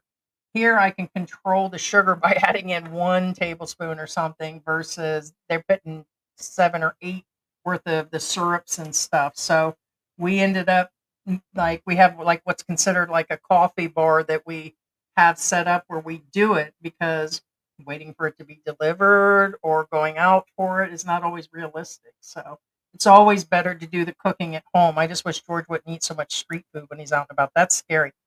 He ate the squid on a stick the other day, and he's been doing it every time. I could see it looks like somebody punched him on the side of his face, and his lips they're already big to begin with. Like he's got full lips, but he looked like one of the Kardashians. He's like, I said, you ate the squid again, didn't you? And he goes, well, I was never allergic before. And I said, it happens later, sweetie. So, vlogging is work. Back to this. I'm hyped on coffee. That takes a lot of the time getting it out there. Needs patience. I just do it for the family and friends. Yeah, we initially did, and to help people understand. Especially, I thought it would help the female travelers. And that's kind of the ideal of what was our pet channel and the workout channel is to try to separate that. But with our algorithm bigger than the other channel until people subscribe to the other one and we get that one going. I mean, monetization isn't going to mean nothing. We just were wanting to get more views on it or to get it out there. And it's just not in an algorithm right now. So I did have it as lazy American expat, and I was like, well, I don't know if I'm gonna leave it that. I mean, I'm as lazy as can be, and then now I'm into it being called American Antics, expat and drama hotline, but now it's too long, and they won't let us change the name for 2 weeks. I think we're just gonna go like in real IRL or something. We got a couple ideas of names officially to rename the other one, but the whole idea was to put the female expat help out there and to let our family see it and to help people. Once that all shifted to total greed and chaos out there and toxicity in the YouTube world, we had to rethink this a few months ago. Like literally, we rethought this, and that's what I like to thank Andy and that crew for, is they made me open my eyes. Like it's not like they were on our mind all the time. It just made me realize the stupidity and the level that people, in their mind, living a legend in their own mind, that they think they're actually doing. And it's like, I was like, yeah, I don't want to be involved in that. Like, we did pull back on Mark Thornton doing some of the coverage, and some of it we kind of were out there on. But then me and George is like, well, we do want to cover stuff. We just don't want to be involved with anybody like that. And it made us open our eyes to all kinds of things. And so we're so far into the channel, the both of us, that it has been, not only, it's been a journey, and we're journeying together. We just didn't let it consume us, but it almost did. There was that point, not this Christmas, that was just George working and just different things. It was at the end of the year, we were ready for a break, and we didn't even, take much of a break. Last year we did. If you guys remember that, like a week, and we told you guys that's what it was. We were just at the end of the time, we had we had 3 or 4 channels severely trying to mess with us. And we say that they were trying to disrupt our lives. They were trying to do other things. And George doesn't like me talking about that, but it was already out there. And a lot of you guys are regulars watching anyways. And and we were just, even then we were like, no, we're not going to, they even make comments like, oh, you should quit. Why are you even bothering? You're willing to take on all of that and all your truths being put out there, and you're all this crap out there about your lives. And it's like, well, that we really don't care about. That stuff's 20 years ago, and you guys are making up the other part of it, but it can consume you in one way or the other. And then we used to refer, or I used to refer to, it's kind of like when somebody becomes a singer, or, they get going in Hollywood, everything's exposed. But remember, it's it's like whatever comes up. Like, if I had advice to give to Mark Thornton's widow that just made her speech, and I said it during the live streams. She really just needs to, it'll all go away. Everything will die down, and just continue on with the channel and keep doing what you're doing. But there for a little bit, looks like she was falling apart. She was trying to have the Flintstones try to help her come through. I didn't know she made that video where she confronted everybody. She did that the day of the funeral. You took the time to do a video the day of your husband's funeral. She was in the same outfit because she released the farewell video, and she was in the same outfit. I was like, damn, homegirl stopped and took the time to confront what was going on and ask for money the same day of the funeral. Did anybody else know that? Like, that day that channel came and sat down with her was because he was already there. And she says, well, we've been thinking about, no, it was the day of his funeral. And she actually put out a money video, or her PayPal's in there, and here's her Gcash and all of this, and it was crazy. And it's like she just needed to just stay focused on her and the kid, and just kind of crazy.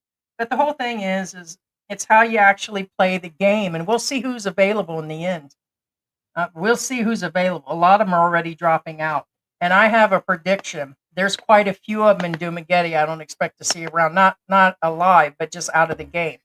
I mean, have you noticed a lot of the ones that were around a few years ago talking stuff is actually gone?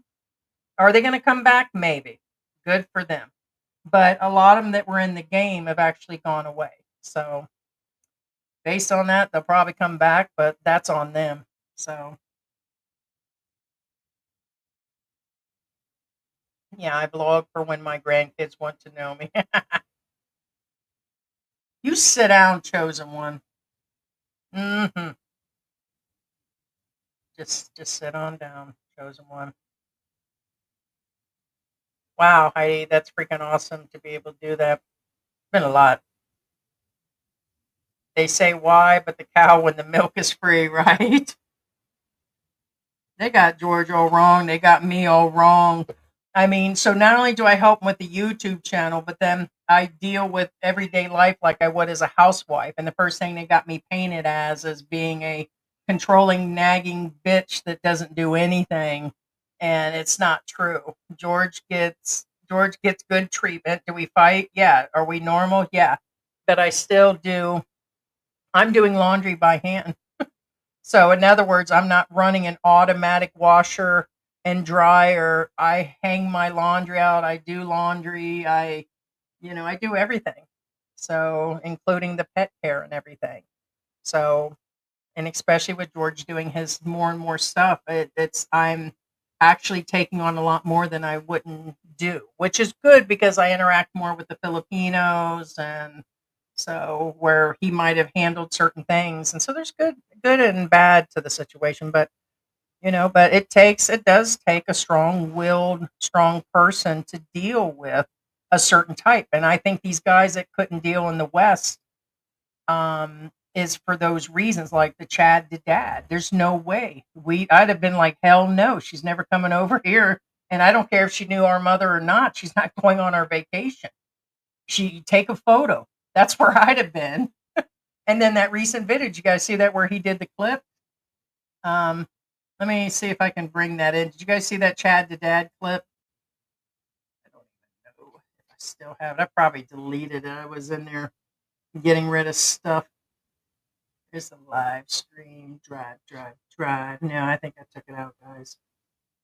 I don't always upload things. Like, there's people that hold on to all the, like, if YouTube went down, there'd go all of our videos. So we don't. George used to back them up on, like, we had actual hard drives and all that. But if it's up on YouTube and people didn't see it, then we're doing so much content. No, I do not see it.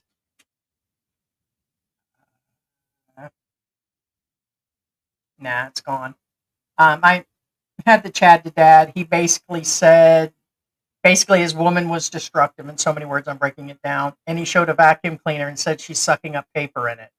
And that's so disrespectful. He snatched the keys out of his father-in-law's hand, cussed out her sister, and all the things he's been putting on air and all the other things he's done. And her vacuuming up paper was immature. And uh, what did he say was a two-way street or a one-way street, respect or something? I sucked him up in that vacuum. Sucking with that vacuum been the only thing he'd have been given. Ugh. Yeah, I think she is a calico. That we have two calicos. I noticed certain breeds, like in that video, you hear me say, "Oh, that cat's yellow and white." We've had the orange ones. We had Mango that we got rid of. With Mango, we had to because we had an unfixed cat in the house, and he was coming into heat. We got him as a small kitten. Plus, he was, oh my god, he was into everything.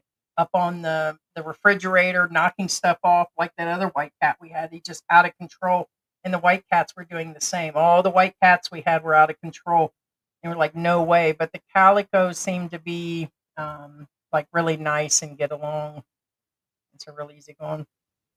I don't mind financially supporting my guy, but he works hard around my properties. Yeah, it's a give and take. Like we've told people, we every now and then get two things. That there's a major age gap with me and George, and there's not. He just looks like a teenager. I'm only 3 years older than George. And the other one is that they assume because of me looking older or being bigger or that he's only with me for the money. Like they would say that, baby May's only with Paul because of the money situation. And there has to be a level of understanding, but then again, people don't have to understand. They're always going to assume. They're just not going to understand. And George is the one that has the money and had the money. So it's his family that helps us here. And every time we've had issues, it's only been his family bailing us out. And then you had where he owned the business and sold everything. And there was, everything. Like we have videos where all the cars were in the photos and in the videos.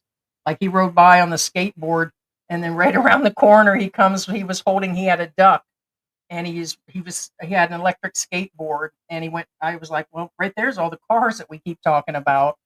And but no, he's the one that took care of things. Now, since we've left and he's no longer running the business, he has X amount of savings and now he's doing something now. Of course, the YouTube channel is, one of the incomes that he generates. And of course, I'm doing it with him, but he does do a lot of stuff on the channel. He has another gaming channel that he's had for a while. I know people keep asking for it, but like George says, he doesn't, because of the trolls and people like Andy and the people that make things up, he doesn't. Unfortunately, that ruins it for everybody.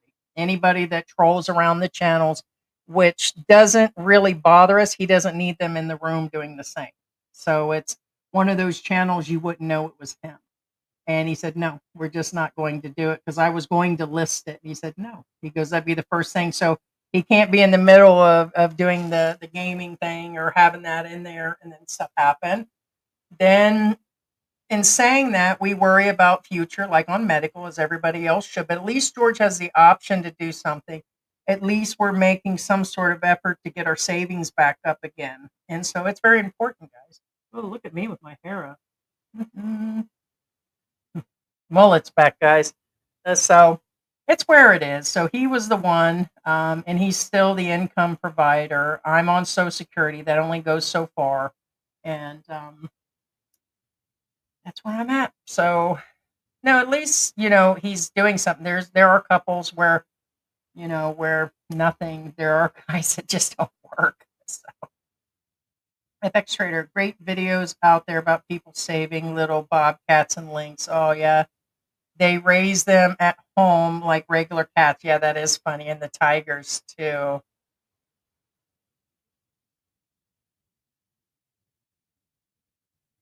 Yeah, I was wondering about that. I guess he was talking to Don further up. Treaty with Panama. No other country can own or take over the canal.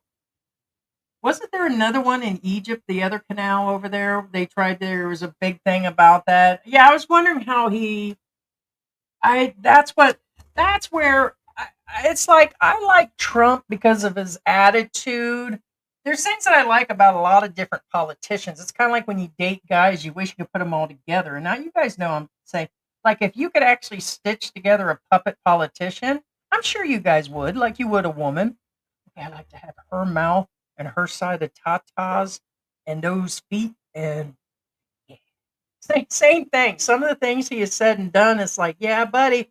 And then on the other hand, it's like, I was like, can that be done? So my mind, George is like 100 times more smarter than me. And now with, like, I'm just going to say it, my lupus, there's a lot of days it messes with my memory. Add in, there's several family that had dementia and still has dementia. So I'm like expecting my brain to drop out in the next couple of years. So I could just be saying anything. But I'm like, George, remind me. I said, is that even possible? And then George's like, well, this is what can go on. I'm like, oh God, here goes a 20-minute speech, but I'm interested. And then he breaks it down for me. And it's like, can you break that down like in ADHD, high anxiety terms? He said, just listen. Here it comes. And that's when you see me losing my cool with George on air and stuff. And it's like, hey, hey, puppy, what are you doing? Can you get up here? Short legs? Huh? I still can't remember what type of dog you are. My memory does really slip out, guys. What is she? She's not Bichon. I really don't remember. Somebody said it in the live stream the last time what she is. Sharpei? No. It's the Chinese dog. Whatever she is, she's that other, what I call high end. It's what the royalty had. I'm probably just going to read through some of these because I need to wrap this up. I didn't know I'd be 3 hours in. USA didn't own California and New Mexico. If USA didn't own California or New Mexico, they would still be climbing over California walls to get to Mexico. Yeah, because California and all of that and Texas, quite a bit of it was sold from Mexico to the United States and really cheap back then. I just heard, who was it that Adam Sandler, I believe they said he was one of the houses that had burned down, but he bought the property somewhere around 16,000 or 16 million, right? 16,000, 16 million, 14 million. I could be off on the digits, but the property is 3-4 times the value or 3 times the value now. I think they had it at 40 million or 38 million or something. I'm like, wow, that is a lot of them will buy that type of real estate and the investment and they resell. And but he had lived there forever, but I forgot who they said he bought it from. I watch so much stuff that is hard to keep that information inside my head. I know that didn't sound right. what was it? A lot of those celebrities, I know Britney Spears had sold her house because she said there was a ghost in there, and the next person paid double the amount to get in there because it was Britney's, and it's that kind of situation. But I forgot who owned his house initially. And some of them just go broke and have to sell the houses, and then they're just getting at a deal and they're huge. But I couldn't see that. I mean, all those extra rooms for me, that would just be like lonely and huge. And then I'd worry about who's cleaning, and then I don't need a bunch of people in there cleaning. And yeah, at the end of the fires, all our insurance premiums will go up across the board. Yeah, they said a bunch of them were just, they said there's all these conspiracy theories out right now. They said that they had just dropped those insurance policies about 2, 3 months before. So can anybody verify that? I know that just came out in the news. I think it was Fox. And I guys, I don't get into Fox, CNN being this political party or another. They're all over the screen when I go onto YouTube. So I just go into the stories. But um, I think they were saying they just canceled those policies in California. So what does that mean? I guess they just can only sell the land. Like they won't get nothing back for their houses. First time seeing you do a live alone. First time you are holding my interest 100%. Thank you. Well, that's if you missed that. I mean, I don't know. Okay, so I'm about 40 minutes behind. So, what does it mean making it to Google? If you didn't hear me explain that, not everybody. Just because the Filipina P, let's give you an example, hit 100,000, and just because she got a check because she hit that number, and you have to be verified, it doesn't mean you get a YouTube manager that deals with your issues, looks over, helps you with things, and watches over your channel. Okay, those are given only by Google and YouTube themselves. We obtained one about 2 years ago randomly during the still in the, I believe, the pandemic time, and it was about the time we got monetized. Something piqued their interest, whether it was a small channel they're trying to help or a big channel. Most of the big ones have one of these, okay? And if you look, we have several Google videos out where we've been to Google there. So you might want to go in to our videos, and there's at least, we've been to 2 events recently, and there was a lot of big YouTubers there. So um, it is by invite only. So there's a Google headquarters in Makati, and we went to the BGC event recently where it was a content creator day, and we were invited. So invite only to be there. So none of the others are there. So none of the expat. I was the only expat there, as far as they were all Filipino channels. So it was really interesting. So we're the only, and I know that irks the other channels, or they'll say it doesn't, and then they still talk about it, or that we're just bragging. It's all we need. It's all that we needed was to be able to go to Google, and that they actually chose us, and YouTube did actually. It doesn't mean that we're going to get tons of numbers. It doesn't mean any special treatment. It's just that we can get a hold of them and ask things, and we set up meetings, and we're in meetings. And that's another thing that I think Andy and his crew keep saying is that it's all lies and that it's crap. And it's like, okay, so that'll give you an idea that, where it's at. But we have physical videos. So, but no, with Google. She is blocking the door to my apartment, right? Maybe you should have put George in a skimpy outfit, then your channel would be the only one exploring a man. I just can't see it. Me and George was like, what would you do for a Klondike bar situation? And what would they do? I'm still, what are we, Gen X or Gen Z? I'm still where I survived this and that, and you came in. It's when your mother could still backhand you and use a belt. I miss those days. That's the type of person that I am. We were raised, like there were no seatbelts on us when we were kids. Man, I just slid around in the back of my parents' cars. It's just where it was. We lived life. And I don't understand how the channels can be, based. And I'm like, could we really do that? Could we not really do that? And I wasn't always this big. So the first thing people are going to spout out is, hey, she's huge. She's just jealous. And there's no way she could do that anyways. Yeah, if I wasn't sick and didn't have all my medical conditions and this and that, then even if I was skinny, I would still have respect for myself than to not sit there and do that either. Just no way I could sit there and have George.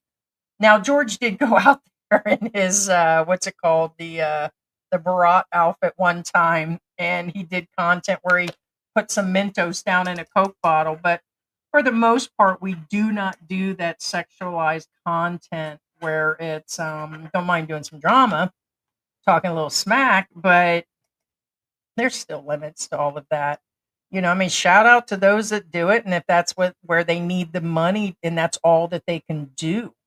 I mean, they have the ability to do other content, but that's what they're choosing as being paid. A lot of the Filipinas that are doing that, or others in the world, they're just copying other channels too. It's kind of a mindless aim that they just go at. It's just where it is. Hey guys, remind me who that person was that came on a few months ago.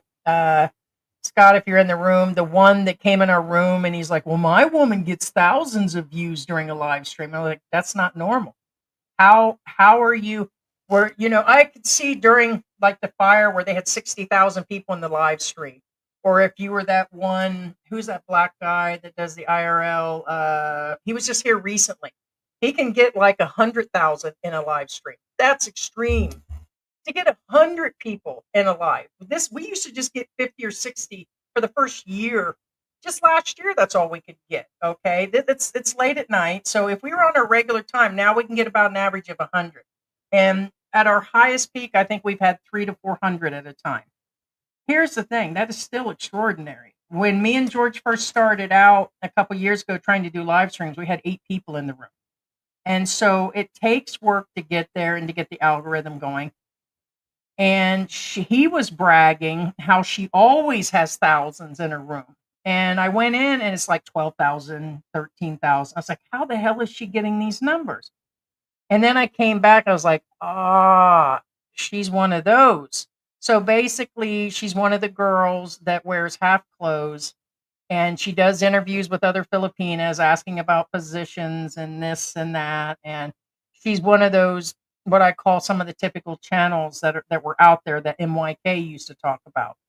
And she also just does where she sits there in her morning clothes and does dishes. And I said, oh, it's one of those channels. Okay. That's why she gets her numbers. She's not informing people. She's not doing expat help. She's not like breaking down like nothing. And I'm not saying I'm extraordinary, but I'm not doing that. There I am at the waterfalls, blah, blah, blah. Even if I had a body, that's not what I would be doing. So I guess that's up to her. And so the guy got all offended and butt hurt, and he ran right over to her channel, and they started up a live stream based on me saying that, oh, now I understand what type of channel she does. She kind of fizzed that Fizzy Gizzy or Gizzy Wizzy. Or, what's it, Gizzy Wizzy? Gizzy Wizzy. We don't look back on those channels. You guys were a flavor of the month. A lot of these guys are flavor of the month. Okay. God, I hate to say this, but Elliot Eastman. Poor Elliot. That's it. He's done. They claim that recently again they caught the other brother and they've got their guy, the mastermind, but he only became a popular person because of what happened. The same with Mark Thornton. Rip little buddy, but your widow wearing your ring around your neck and her wearing your hat, that's it. She's going to let the channel die. What's going to happen is she's going to show the kid a few more times, and she's going to attract some of those viewers that'll stick around, and that somebody else will take your woman on. That's going to be the end of it.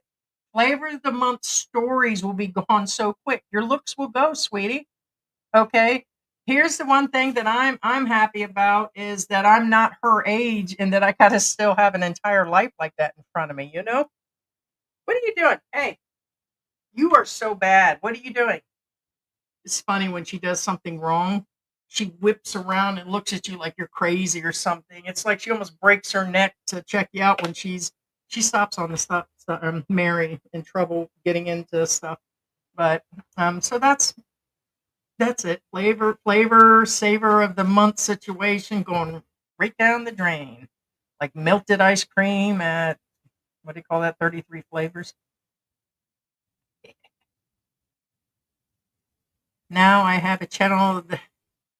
Now I have a channel that Barbie out. Oh, I gotta check them out. I only know Barbie and Sure Gal. She went back to California or wherever she's at. I don't know if she's. I don't think she's from California. I just seen her. Go check out the Barbie. I think her name's Philippine Barbie, or I have to. You'll see her if she comes up. You put in Barbie, Sure Gal Barbie. No, she's back in Michigan or something. She said her family is from somewhere that I didn't know it was California, unless she did her Olympian thing. She went through a whole story about her being where she did Olympics and different things happened in her lifetime. And I don't know if she's coming back to the Philippines. She's back in the US. It showed her in a like a one of them fur hoodie coats and stuff. I watch way too much YouTube, but it's only because it comes up in the feed. Usually because other people watch, I watch, the next person watches. It's bad. The city is finally cleaning up the homeless population. I don't know. There's live cams. That's how I actually know is there's a guy running. There's several people running these live cams all over those cities.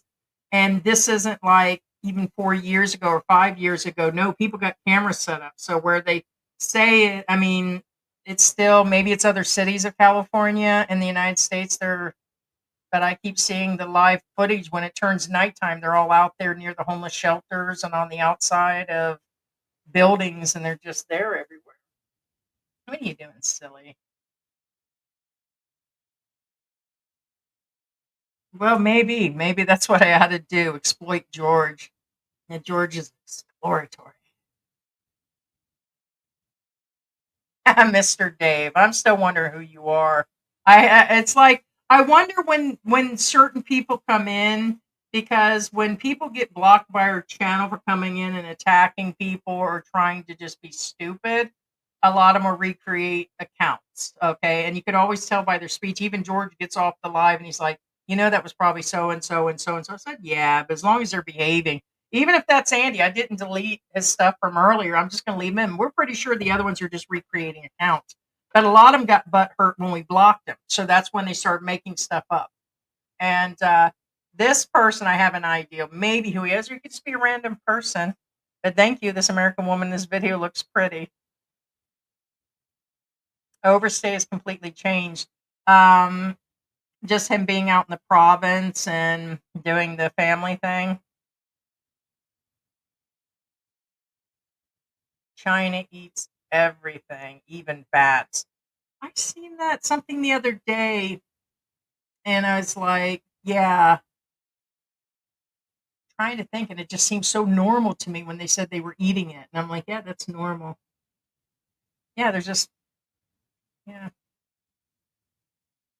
Born and raised in NYC, I can tell you, it's truly a melting pot where the multicultural environment helps everyone feel at home. Yeah, and allows us expats to fit in anywhere.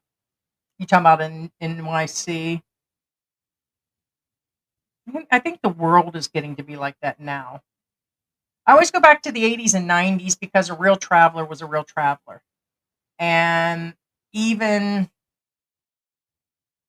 even during a certain point when I was traveling and in 2002 and 3 when I was in the Middle East, that was still kind of not unknown but unknown. They acted like I was Michael Jackson on court date is how much attention they gave me over there.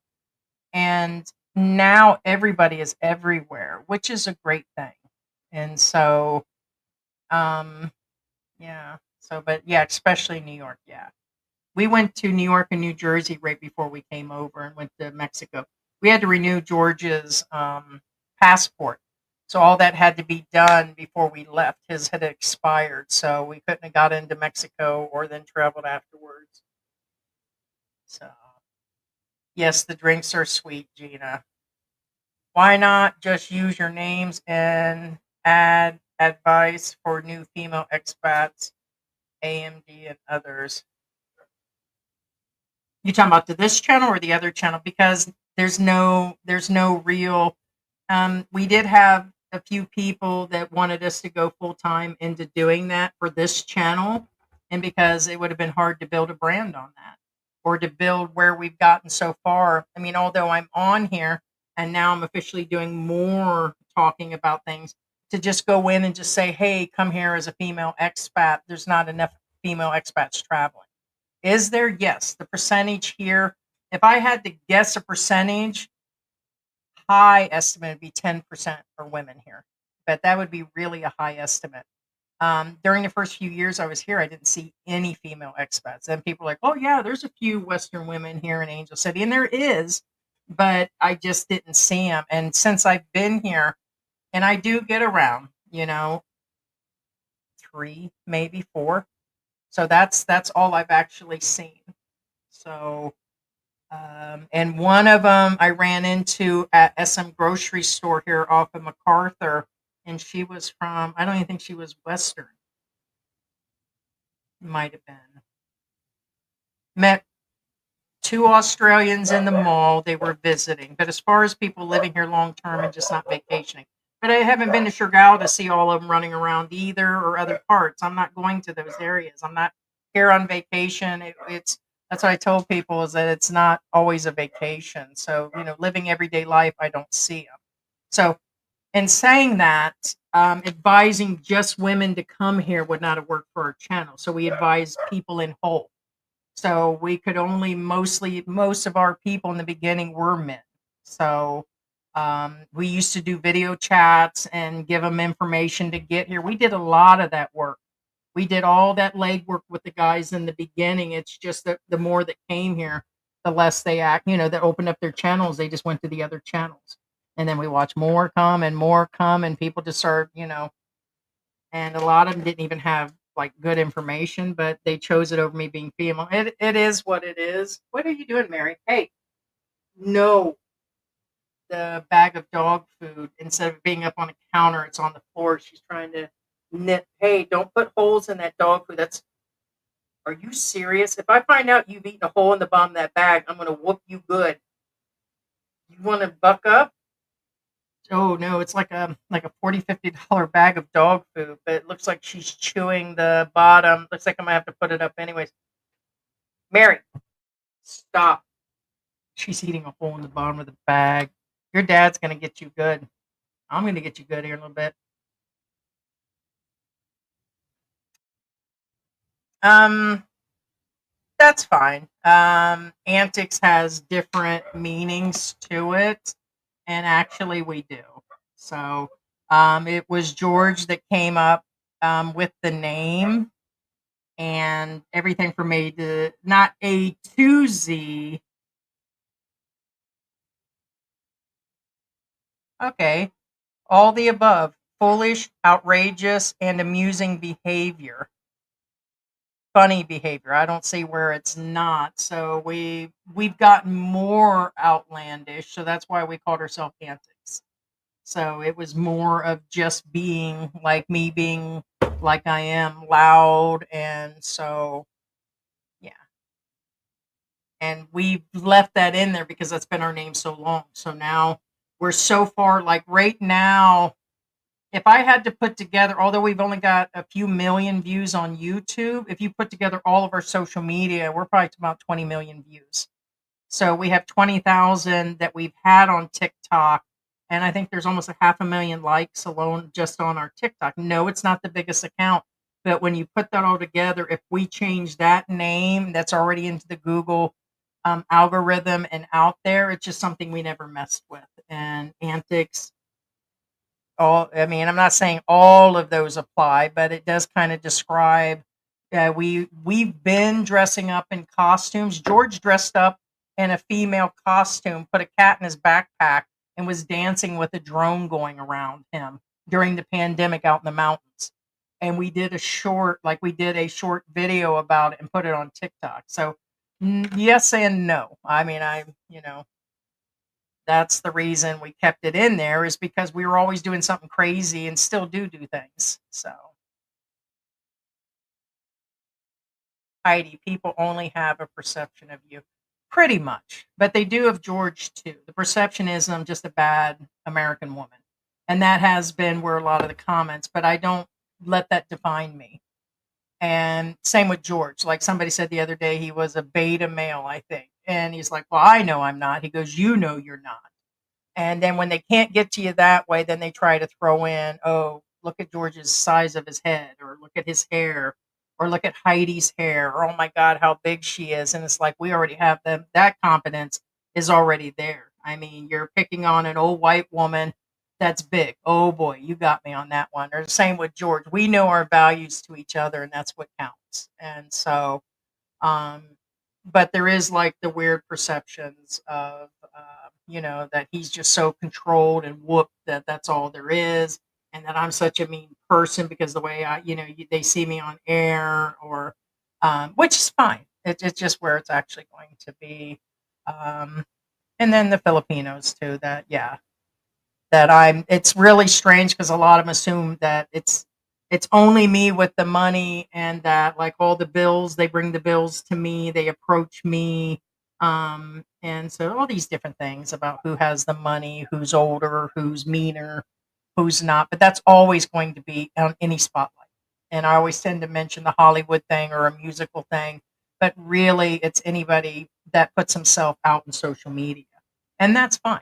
It is hard to separate for some people. I feel sorry for the new people, that are getting into the game because slowly they realize it, and then they say, "Oh, it's not going to bother me," and then they're 6 months in or a year in, and then they really are talking crap, and they're the same ones that say, "Oh, it's not getting to me," but they're deleting all their comments about it, and it does. It eventually gets to everybody at some point, and it's the way you learn to deal with it. So, and I'll say that we've been through all of that, so a little bit of experience.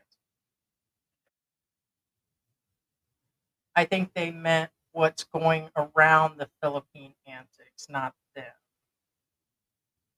No, it's just us as Philippine and being a Filipino. I see what you mean, Philippine antics. Yeah, it just means we do antics here in the Philippines, is what it was meant to be. And at that time, choosing a name, we were just going around some things. So, yeah. And it was because he was Filipino. So, and it's kind of stuck too because here's the thing. We were talking like some of the names, like they'll have, the words journey and a bunch of other things along with the word Philippines. And so we've just had it for so long that,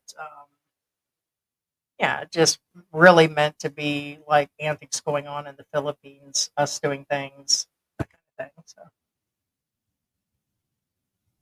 I get what you're saying, but we've never really thought about the other channels. I don't mind actually because, um, we've added antics to some of the other channels. What used to be with where the new channel will keep the name. It's not new. It's the pet channel, and it's been switched around. But I think we're just going to put antics, expat, and drama. I'll probably just leave the word hotline or hot bling or something in there. It's it has to be something we like and something that might catch on, and to leave it alone. But it's a fairly new channel. I wouldn't do it like now. Like if we hit 20,000, we would never even consider changing the name beyond a couple thousand. So we have to do it early on. So, the Suez Canal, there it is. Yeah, there's Edge. Yeah. Yeah, foolish, outrageous. Yeah, I didn't see that you looked at outrageous and amusing behavior. Yeah, Philippines. Well, I mean,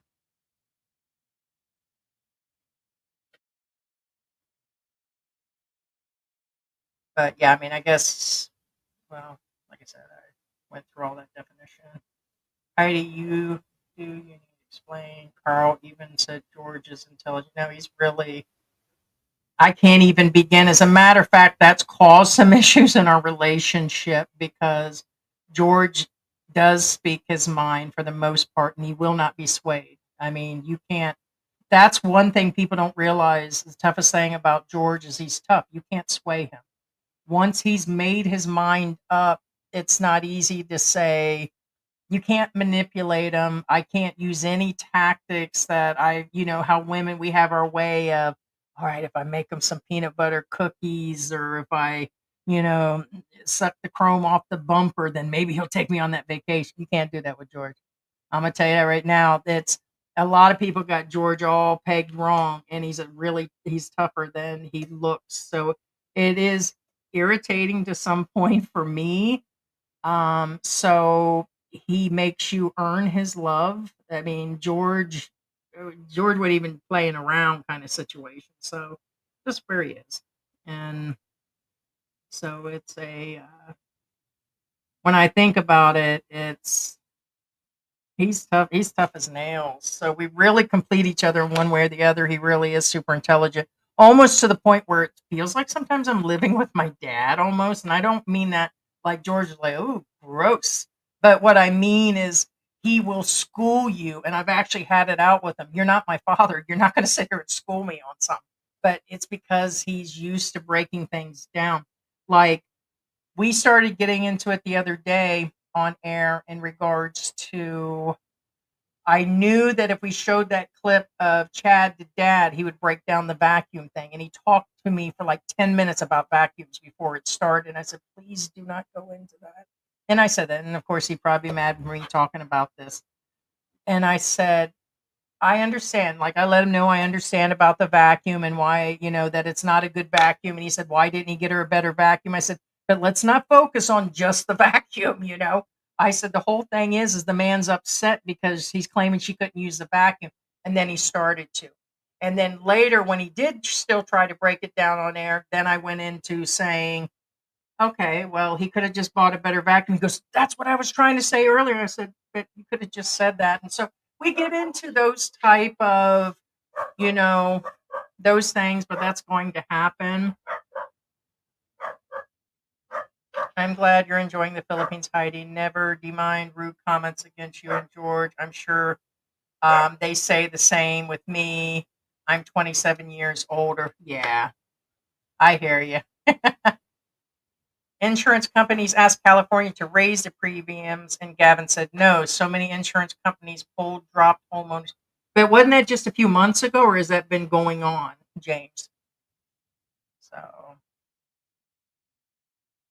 okay, so you might have went and took a look at the Google thing. Yeah, we originally had one of those up for our memberships where it said, "Hey, we made it to Google, but we it was really cute." But George was like, "Yeah, but we still need to buy pizza or something." And he used that as a skit. It might still be on for the membership. And hey, leave my shoes alone before I make you into a shoe girl. What do you stop? She's smart though. You got all those chew toys, and she chews on the rubber shoes. But it's funny because she'll get the chew on the shoes and midway on my slippers, and I could say Mary, and she'll stop and walk away. At least she listens from a distance. And then George's like, well, she doesn't understand. She's just a puppy. And I said, watch this. And then when she's doing something, I can get her to stop on the dime, and she'll stop and look at you. And then she walks away. It's funny. On your next Google meeting, I need to go. I want to complain about some of these bloggers, right? Here's the thing. Another truth on the Google thing is it's not really a beef. I would say that the Campbell channel had a beef there with us for a while. They tried to make beef. Like now at our numbers, even at 20,000, we're going to get more and more smaller channels that are going to take stabs at us. And that's fine too. We're ready and we don't care. That's where it's going to come to at this point. But remember when David Campbell and Rose went all the way to Singapore? They thought they could just walk into the Google headquarters and they were going to deal with their payments. The deal is David and Rose opened their channel. When they got monetized, the problem is he has his channel set to the US and had a US address. They send you a PIN number. They used to. I don't know if they're doing it on air, but as of a couple years ago, the PIN and all that got sent to the US. If you don't get it and activate it, it causes an issue. They couldn't get their channel monetized. So at that time, we had a manager. He wanted us to contact our manager and have all of his issues solved. And we said, our manager is not going to touch your account. She's not that type. And that's why you hear George explain every now and then that each company section has its own business to deal with, which is true. That our manager is not his manager, nor will they go in, and she's not an account manager that deals with you not having a PIN or not being honest about your address when you're living in the Philippines. That's something you should have done. And so they wanted us to resolve it. We couldn't. So they thought we were being rude, and we can't. We said, David, we can't do anything. We wish we could. And then he got all butt hurt, still went to Singapore, and then was told no, came all the way back with his tail tucked between his legs. And you can't do it that way. So what they do? They opened up a second channel instead. So now they have two channels. I think they finally monetized the other channel. And I don't know if both channels are monetized right now. But yeah, it's when it comes to Google, we should usually they have 2 or 3 events a year. And so I like the Makati. I like going to Makati, like the official building. It was like Men in Black. You guys seen when we entered the initial doors when we went through, and I like that office setting better. But for me, it was fun and exciting. But I told George, we went a few times. I said next time it's going to be like going to school, man. It's like I don't know if I want to go to school again because it was fun the first few times. Like the last one, it was other big vloggers there, and there are big vloggers there, but it's kind of like when I met the celebrities at home shopping, or I've met them over the years. It's kind of like once you already know them, it's just like, oh, well, it's just Wolfgang Puck, or it's just Lionel Richie, and or oh, it's just Mr. T or Susan Lucci, and it's just you get to see the same people all the time at the television studio. Then that's where it is. So, but and I don't talk about that anymore because the trolls went around and said, "Oh, I'm best friends with these people," and I didn't say that they were my best buddies. I said that I've seen them and met them and talked to them and sat down with them. It doesn't mean that we sat there and folded laundry at their houses and went on vacations together. No, I've met a lot of celebrities in my lifetime. But people say, like here, they say if you have to talk about it, that means that they're lies. You know how that all goes. So really, we just don't talk about, what had happened. But no, I just don't. I don't know. I'm probably going to send George there by himself the next time. I don't know. But then again, it was like I said that on the Christmas one, and I was like, can't you just go? I don't really want to take that trip, and but I want you to go, Bubby. And I was like, oh man, okay. So, but I might send him on his own this time. Let's scroll through these. Canada, 51 states, Gavin, heavy breathing viewers. Yeah, there it is. I Show Speed won Streamer of the Year. Yeah, hell yeah. That was like, but normal is not normal. Here's something I'll call out because I call it out, like some of the channels that have weird numbers and they do appear to be purchased and all these other things. The one live stream that I find weird, and it could be real, but it's just an observance, is Tim K's. Because for some reason he always gets 300 and 400 people, which is a high live stream. He gets huge numbers like almost immediately, but yet it's only the same 10 commenters. And I get there's only so many commenters. There is a percentage ratio to know when somebody's using bots and all that. And that's the bad thing about the new generation bloggers in the last few years. You can bring bots in. Like I seen someone the other day, and they only had 3 or 4 thousand subscribers, but somehow they had 264 people in their live stream here in the Philippines. George did say that the Filipinos tend, and this is just George's observance, that they do go to those companies to purchase. And it's really evident the ones that purchase and do all these things, because there's no way they'd have got those numbers in a live stream and there was only 3 people commenting. But yet it showed they had that many people in the room over like some sort of drama series or something and stuff going on in the Philippines. And so he said that he gets a lot of stares when we say we have 20,000 subscribers. They actually just stare at us like it's no big deal. And it's not. We're not saying we're the biggest channel, but it is only it's less than 20%. The number's probably gone up that are monetized or over a certain number. I mean, there's so many more that haven't gotten to a different level. It just seems like there's a lot of, but here in the Philippines and in Asia, they will quickly buy those numbers to say that their channels are big. And so then, like George says, it's like, we won't pay for them that way. We're not going to one of those companies and going to do that. And kind of crazy. So, but no, that's legit. That guy's got a crazy live stream. Gavin cut 100 million from the fire prevention firefighter budget. Yeah, go figure. Yeah, crazy. There's all kinds of stuff going on.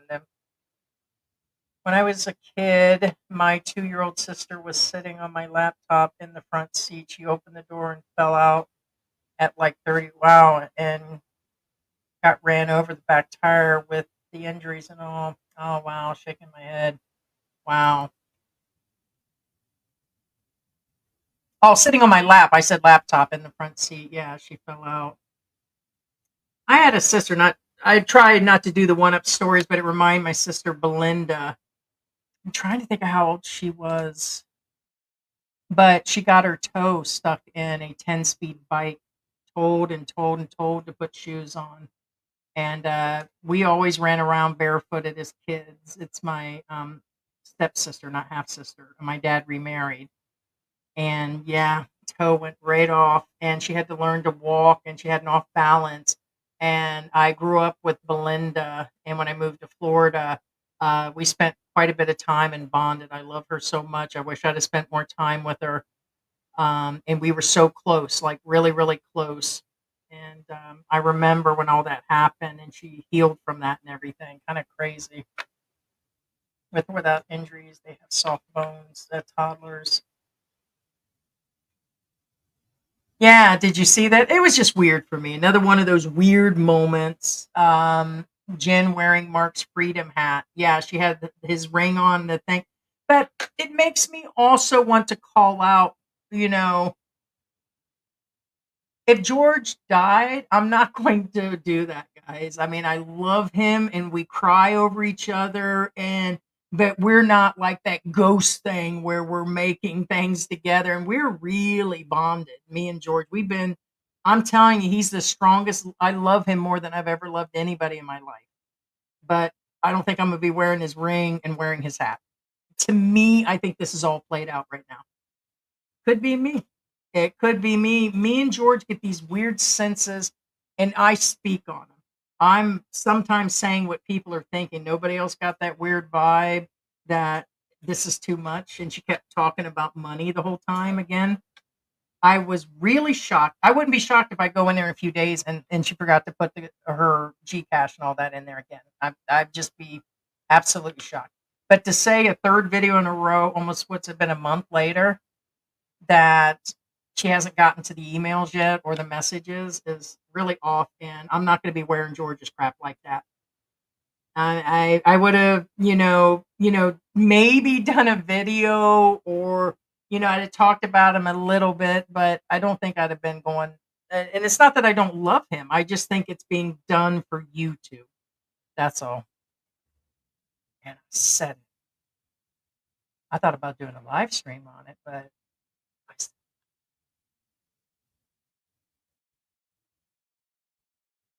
girl, I know you ain't chewing on that bag.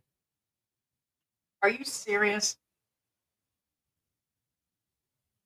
Okay, there it is. Mr. Dave says he's just a 36-year-old, half white and half Pakistani man from New York who is in Thailand, but I rented from Butuan City, Mindanao. Okay. So then why aren't you using your real photo and all of that? I mean, I get anonymity, but since the beginning, me and George and a lot of vloggers, I get people don't care where their viewers are coming from or who they connect with and all of that. I just find it weird in this day and age with all the AI photos and everything. But it could be you're keeping your that you're online from other people. That's all. So half white, huh? What half of that white are you? What white, Mr. Dave? Bats are just flying. Rats edible. Yeah, right. Dave just says you white. You're not going to make many friends half Pakistani. Right? Who knows? I seen somebody that was doing a comedy show also on YouTube, and I just caught like a section of it. Might have been Netflix, and the guy was talking about he was half Filipino and half Pakistani, and then it made a joke about his dad was all smooth and his mother just shaved her mustache this morning.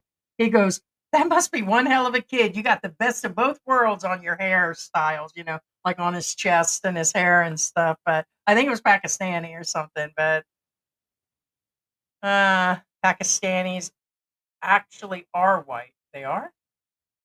But they were Middle Eastern. Or is Pakistani still in the Asian? I get confused on that. I ain't even trying to study that, but I guess I'll study that. Where is Pakistan? Which country or what continent? Is Asia. Okay, but that's Asian. Pakistan is in Asia, on continent of Asia. That still puts them at white.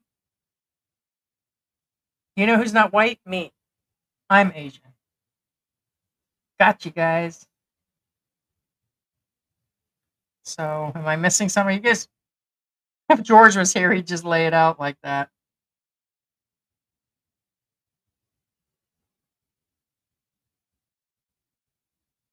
I guess.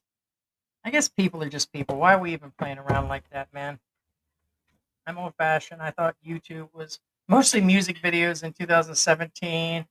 I wanted to go to Vietnam and came across Rike. The rest is history. Gotcha. And then were some of the original guys. And there was limited vloggers when we entered the country. 4 or 5 years ago, there was only a couple guys. I mean, we knew there were more. You have some of the originals that have been around for 8, 9 years. I am aware that Andy's been doing this on and off for years. It doesn't make all these guys professionals, but they've been in the game long enough. Yes. And, that's just where it is. But yeah, there only used to be so many vloggers. And yes, he was one of the originals.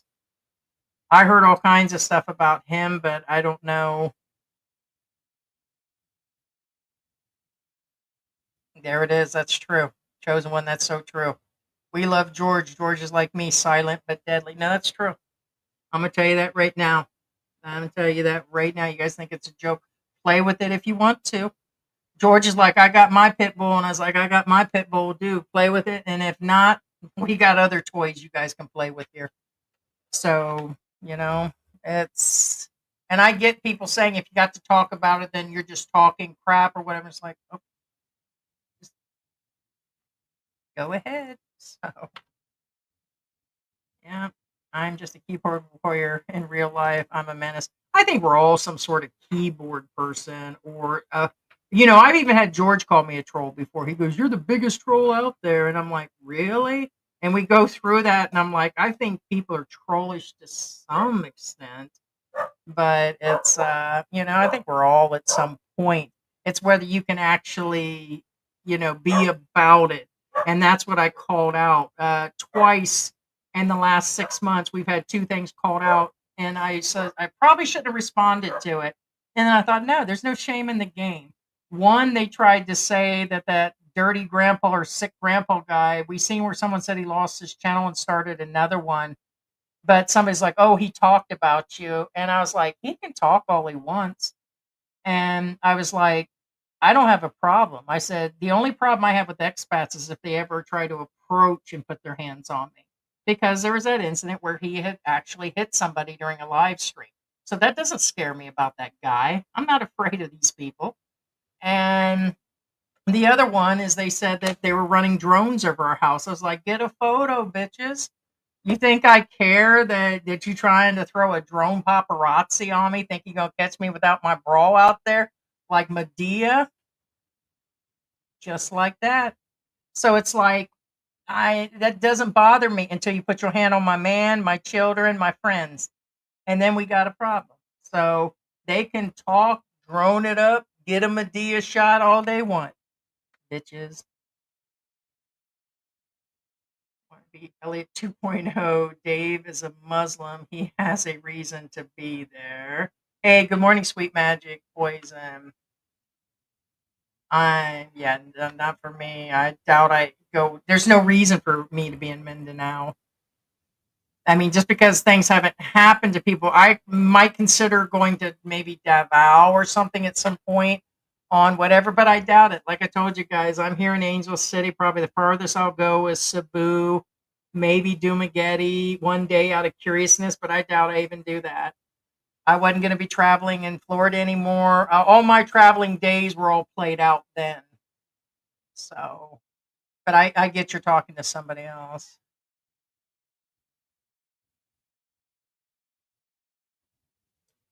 With the above said, New York locked us down for 2 years. I was waiting for the Philippine bloggers 15 hours a day. My business of 30 years closed, and I kept watching live bloggers.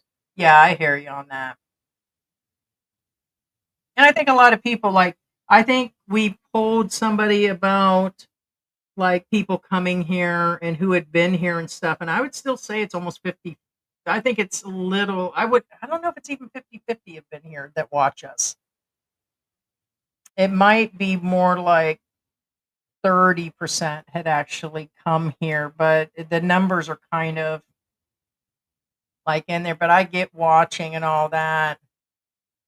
Oh, sorry there, chosen one. You did good today, Heidi. I see you. I see everything. I appreciate you, good people. Chosen One's been around for a while. We've met up with Chosen One, and we missed him this last time around, but definitely get a hookup. But I never forget, like when we met him, George. We had I actually at that point had brought my wheelchair. I think that I had my wheelchair Chosen One. I'm doing so much better, but I am on steroids twice a day, and I do so much more. And I believe I was in my wheelchair that day, and Chosen One was already there in the bike, and we were looking for him. And George knew it was you. I was like, oh, there he is. And so we met up, and we went and had boba tea and everything. A nice guy, really nice guy, and I appreciate him being rolled too. You in the doghouse, dang her, man. She's got all of her. You guys aren't gonna believe this. Hold on, I don't know. Okay, she's barking at nobody. So look at this crap. Oh, you can't see. Hold on. Yes, here. She put all of her freaking toys in one spot, and she's chewing a hole behind this curtain. Is the dog food? We got like a shelf with food, and then there's their water fountain and stuff.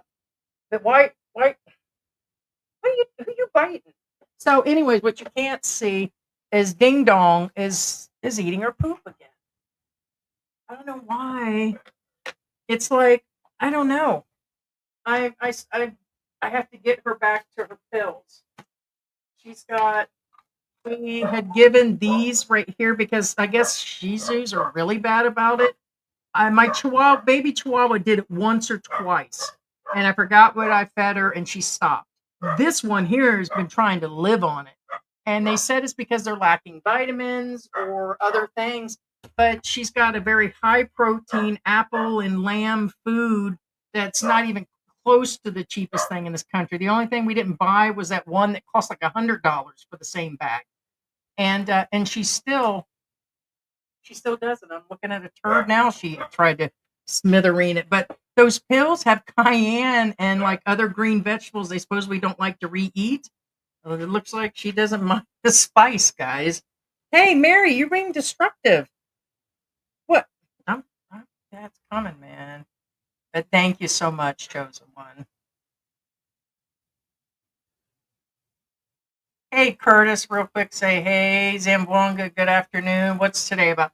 Yeah, I don't know if you heard all of it. I'm really far. I was just supposed to be canceled my grocery order that it took an hour, but it wasn't Grab. The driver individually canceled it out. So they usually have a delivery within an hour. I get it's a weekend.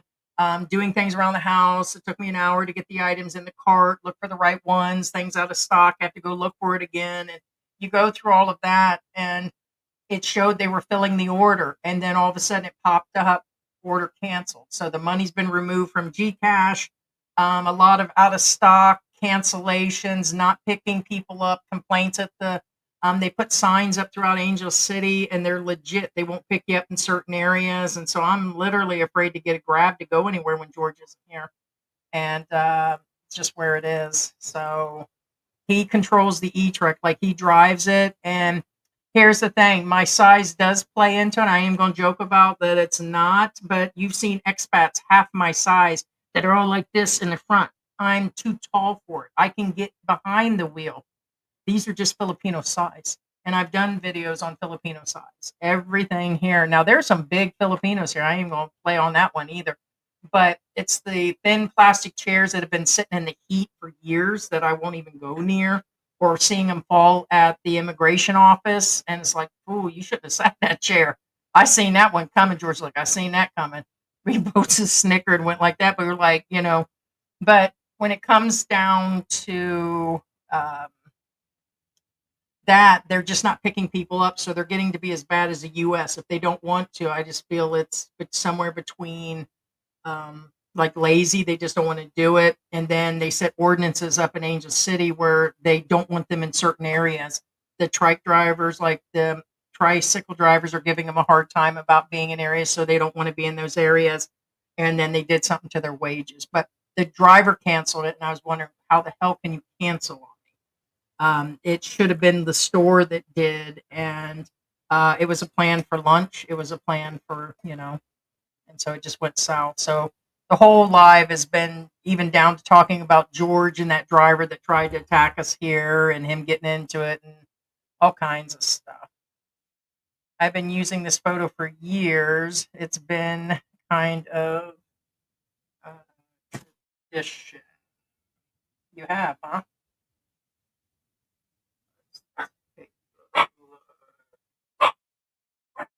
You're making me focus in on here. But you have been around for a little bit.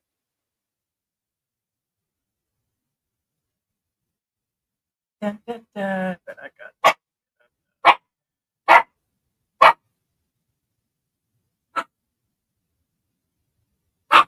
Yeah, I guess you did there, didn't you?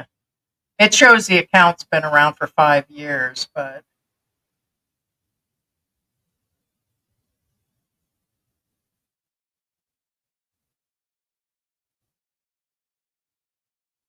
interesting. So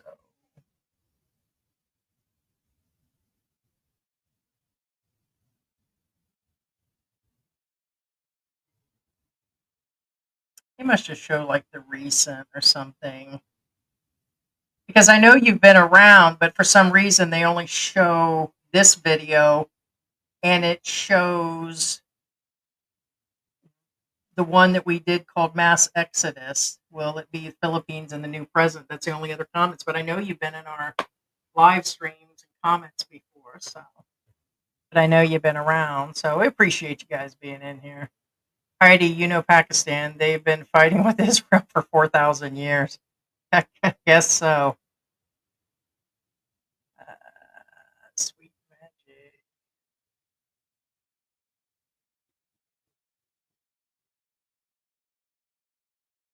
Ah, thanks. Final point. Your solo is amazing. I think you're the most honest and relatable. I've been binge watching for almost 8 years, and you're the best, sweet, humble, and huggable. And I think I appreciate that. I think people see me as just like ranting at the same time as relatable, like an aunt, an uncle, or like somebody that's just. And then age is starting to like put out where I'm just not going to tolerate or deal.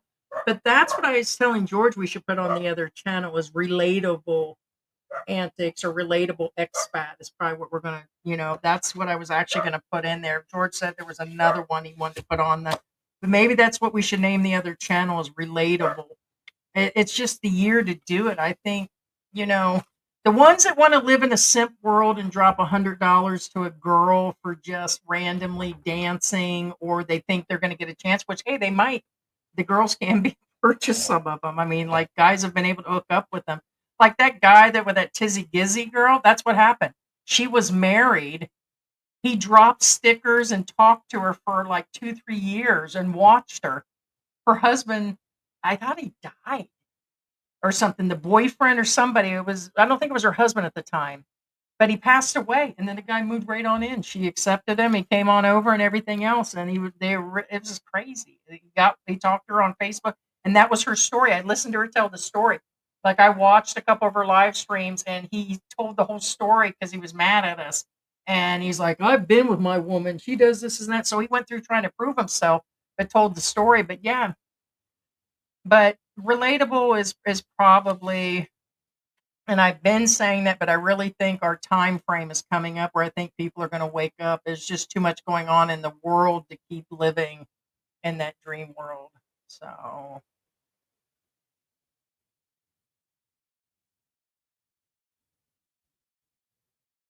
there, said I took 2 years Spanish in high school and college.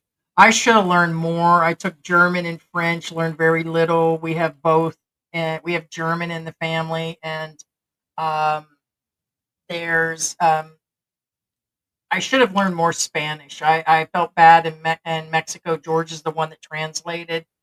We bought a translator. It was like $100 back then because there wasn't exactly the best apps a couple years ago for that. And now we just got a random translator that works, but you have to turn it on. The charging, and now the phones have gotten so good at using the photos. Like, some of my items that come from Lazada are all in Japanese, and I have to do the photo thing over it to get it to translate it. Or in the stores, it's the Asian foods that you can't read when they're from other countries, and so it's come in handy. But I wish I'd have learned more Spanish, although um, a lot of the in Florida there got to be more and more Spanish languages. But all right, guys, I have to wrap this up. I not that skipping lunch was going to make a difference or anything. Like, missing a meal is not going to really harm Heidi, so it's but guys, thank you for dropping in. Really, it was just a rant um, about freaking Grab again.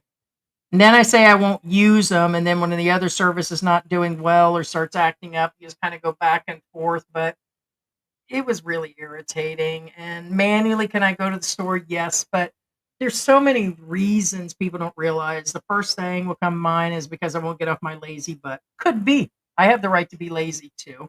Busy is the other. Using it, and this is a wrap up on this whole thing. The other part is with my autoimmune issue. It's very serious. Like, if somebody breathes 5 aisles down that's got something, I usually end up sick. Like, I'm like, my immune system's almost like nil half the time. And so every time I go out in public, I do tend to get sick, and it takes me days to recover or weeks to recover. And so, no, I don't need to be in a bubble. I do have to do a lot of hand sanitizer. I have to live like I'm still in the pandemic, is how it's for me. And the that's another reason some of the grocery stores are just really off part of the time for me. And so it was nice to have the convenience, but it looks like Grab is slipping away, like, as far as for other expats too. But to have them cancel something that you know like, my energy midday is usually gone, and I was making an attempt to get things for lunch and to set up stuff for, like, dinner and things that I needed and remembered to get. Like, I'm going through cleaning, and then I realized things are missing that we needed to order, and then all of that, get it together on list. It won't even let me reorder the crap.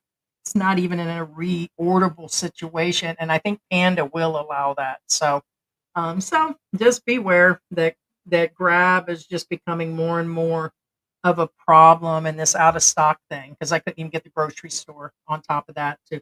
Oh, my hair piece is up here. Sorry. Okay. I guess I should be grateful at 53 years old that I've got all this hair. I don't know who has more hair falling out and being cut out a month, me or the dog. And the same with the hair color.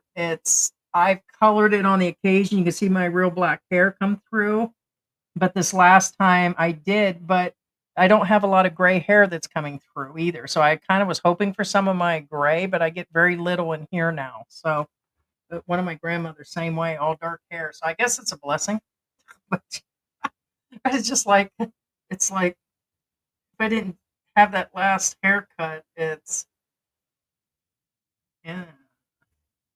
All right, guys, this is roaming Heidi reporter out on grab crap. Grab crap. Thank you guys for joining. And should be the next live's on Tuesday, unless other crap pops off. Maybe. So thank you. Take care, guys. And should be this John guy Tuesday over Q's Adventure. We got to find out what's really going on.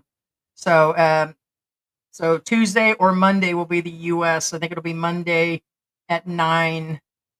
No, it's 8 for you guys in Florida because there's a time saving. So Monday night for the United States, and then go into California time, guys. All right. Thanks, Kay Dallas. Thank you, guys.